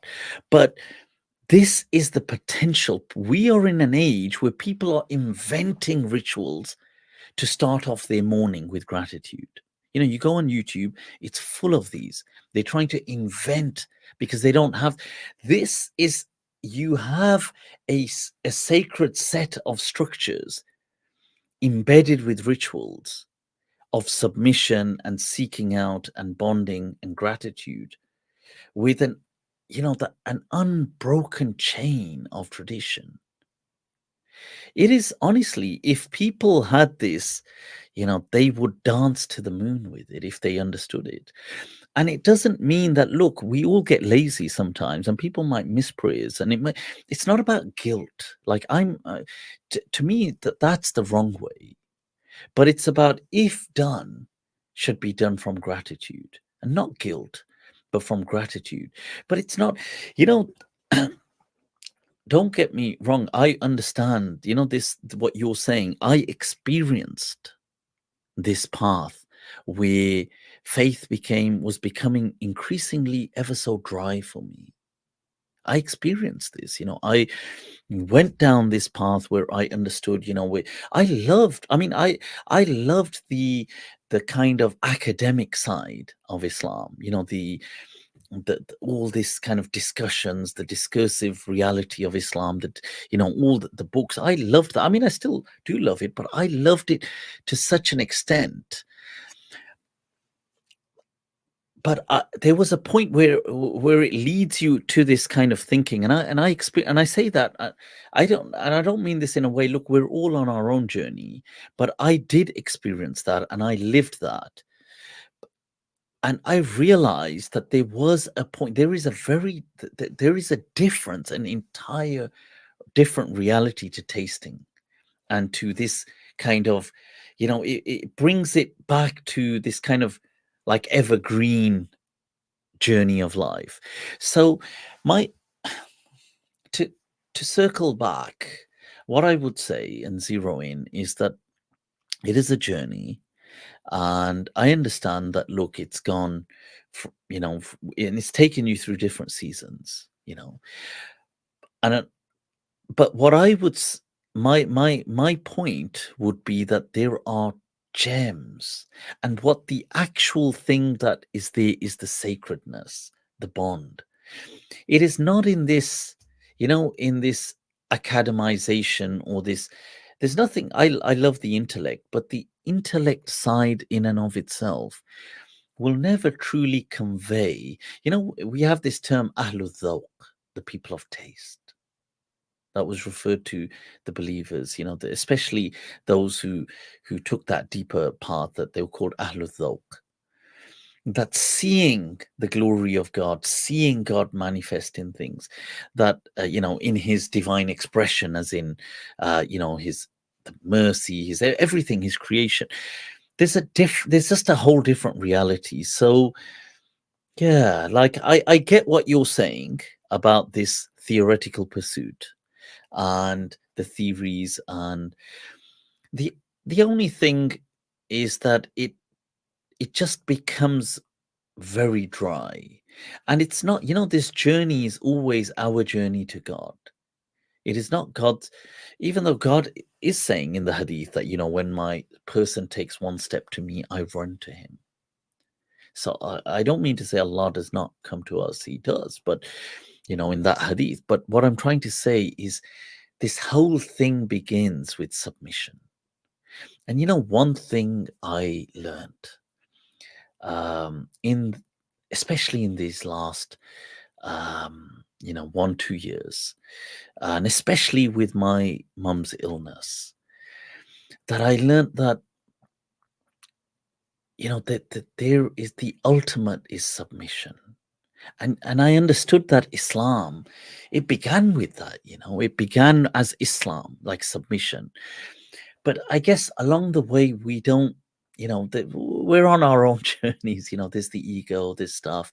We don't truly submit. But that in it, but the irony is when you do it, the world unlocks. That there is, it's if a person designs a game and they hide cheats in it, they hide it in plain sight. Sometimes the best place to hide things is in plain sight, where people wouldn't expect them. It's ironic almost that it would be there.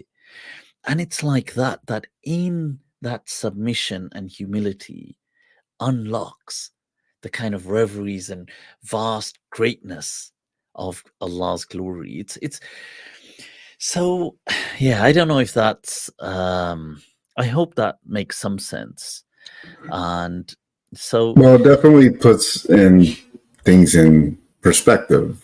I think you have to, and I feel that I need to start reading the Quran more, because when I was praying, I wasn't really tackling it the way I should be.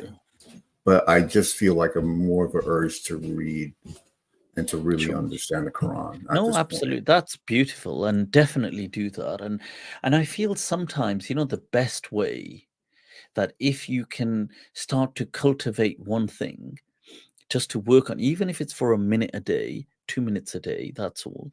You're just starting it. It's gratitude. That if you can just begin, just take that, begin your day, even, if you're going to sit for 2 minutes, let's say you did salah. And now this is we have this in our tradition. Now this is such a big thing. You go, all these self-help people, this is what they're going to say now. But we've had this to the extent that Allah manifests, that's one of his names, the grateful. You think we're supposed to be grateful. And Allah's saying, if you're grateful, I'm grateful. I'm grateful before you're grateful, but you just don't realize it. So if we just take one thing, even 2 things, just think, wow, Allahu Akbar, like we're taking countless things for granted. But even if we just zero in on one thing, 2 things, you think, wow, actually this transformation, because it will start to lead to things. You'll see, like, it'll lead to an act of kindness. It's a root. It will just start, it's a seed that will just take root and grow. So I think, and what it does is it cultivates the devotional side, the kind of tasting side of the faith, the sacredness, the devotion. That's what it does. It cultivates that. So yeah, inshallah, do stay in touch, and drop me a message as well if you're on Instagram or something, and I'm gonna look out for your profile, and we'll stay connected. Obviously, look, this is a journey. Don't be, at the same time, I don't want people to, it's not about, don't be hard on yourself or tough on yourself. But a lot of people tell me that. A lot of people tell me that. You're not the only one that said that. Yeah, but don't. I'm sorry. It's sometimes also there are stages of life we're going through. I don't know, how old are you, if you don't mind me asking? I'm 48. 48. Wow, look at that. Looking epically young for 48. Yeah. I like it. I like it.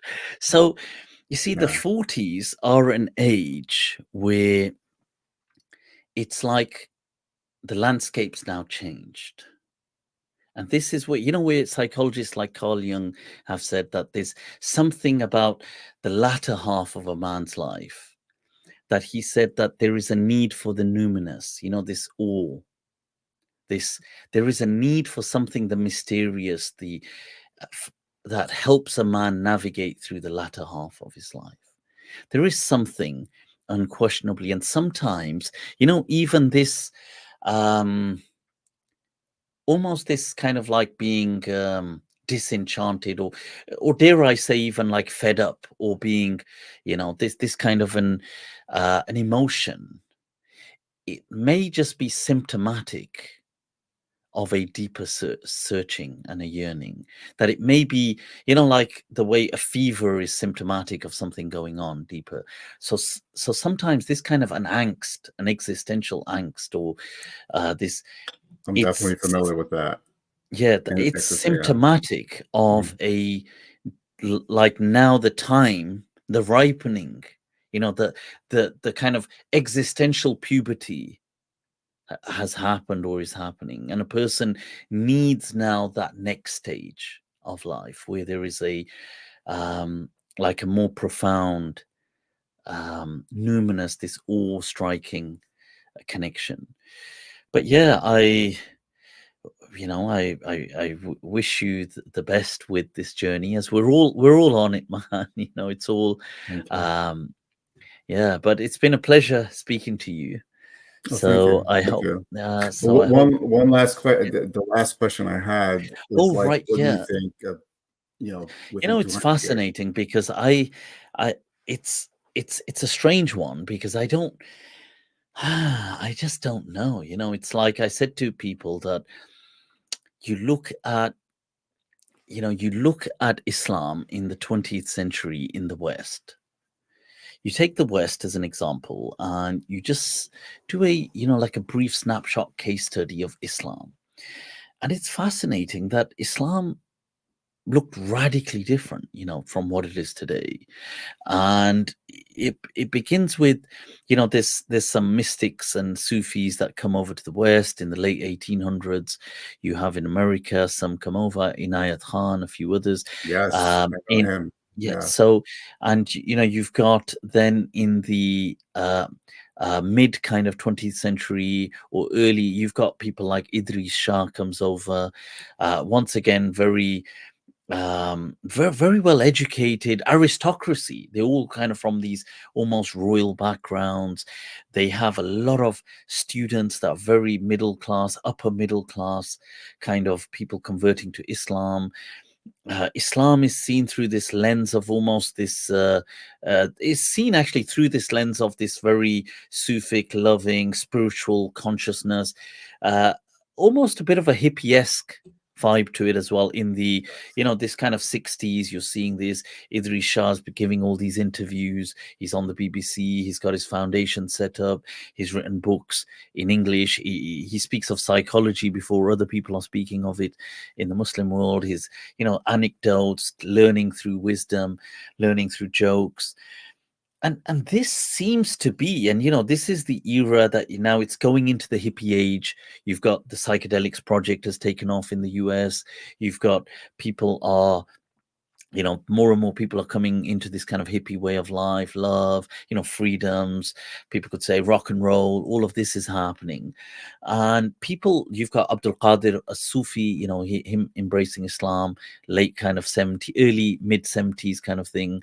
Very aristocracy again, you know, taking this hippie route, Cat Stevens, all these people, you know, from celebrities with millions of lovers and as in followers and fans to becoming Muslim to, and you know, if we were then, let's say in the early 70s, late 60s, and somebody said, well, where do you see Islam in 50 years time, 60 years time? And we would say, well, you know, based on this trajectory, I think, you know, there's going to be all this kind of really this consciousness, and it's going to be all about this kind of mystical and wow and loving. And it's going to be like, and it's going to be definitely something very upper middle class. And it's going to be something, all these aristocrats and these kind of people were all coming towards, they were intrigued by Islam, and it was seen as this kind of exotic, almost wise thing. And then, you know, geopolitics and the world, you know, in the late 70s, something happens, you know, the siege of the Kaaba, Juhayman, the Iranian Revolution, the CIA investing in to stop the Russian thing in the jihadi movement, radicalizing Muslims all throughout the world, investing millions of dollars in this madrasa kind of jihadi movement to kind of fight off the Russia-Afghan war. This just spreads, you know, this kind of war on terror has these ramifications with all this pumping for 10 years of a kind of very militant thing. It just read it, and then obviously the migration of people coming over for work in the 70s, in the 80s to the West, more and more Muslims coming over, working classes, maybe not as education isn't necessarily a strong point. These views start coming over. The petrol in Saudi Arabia, they start pumping more and more of the Salafi Da'wah worldwide, funding it, literature. And before you know it, Islam looks nothing like we would, if you and me were having this conversation in 1970 about what do you think, we could not have been further from the reality today. That's so true. I never thought about it that way, because I did read about Enya Khan when he was coming in, and like that hippie movement, and I actually went to one of their functions. But yeah, that's really true, because I'm sure it probably was looked at as a very mystical, like yoga. It was like, so they come in. So, and even though Idris Shah was more conservative than Inayat Khan, I think he was not only very mystical, but I think he was all kind of, he wasn't so much about converting to Islam. He was more about his movement and Islam as this mystical, he was like a yogi, almost like a Muslim yogi. He actually felt that the Westerners couldn't convert to that type of Islam because they will never follow it. Yeah, okay, fair enough.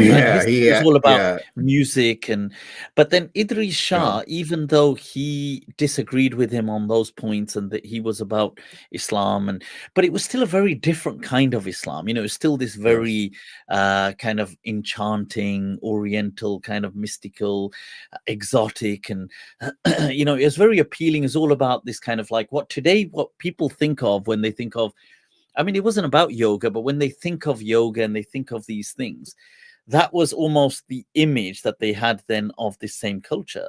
So, and today, it's like, whoa, like imagine you and me are in some kind of frozen time capsule, and now we wake up and we're like, what the hell is this? Whoa, what happened? And so we never know, the Lord works in mysterious ways. Where will the world be in 50 years, let alone 100? I feel sometimes it's, this trajectory of time, it's bewildering. It's not as we think it's very linear, but, and in one way, time appears linear, but it's, we just can't predict how it will be.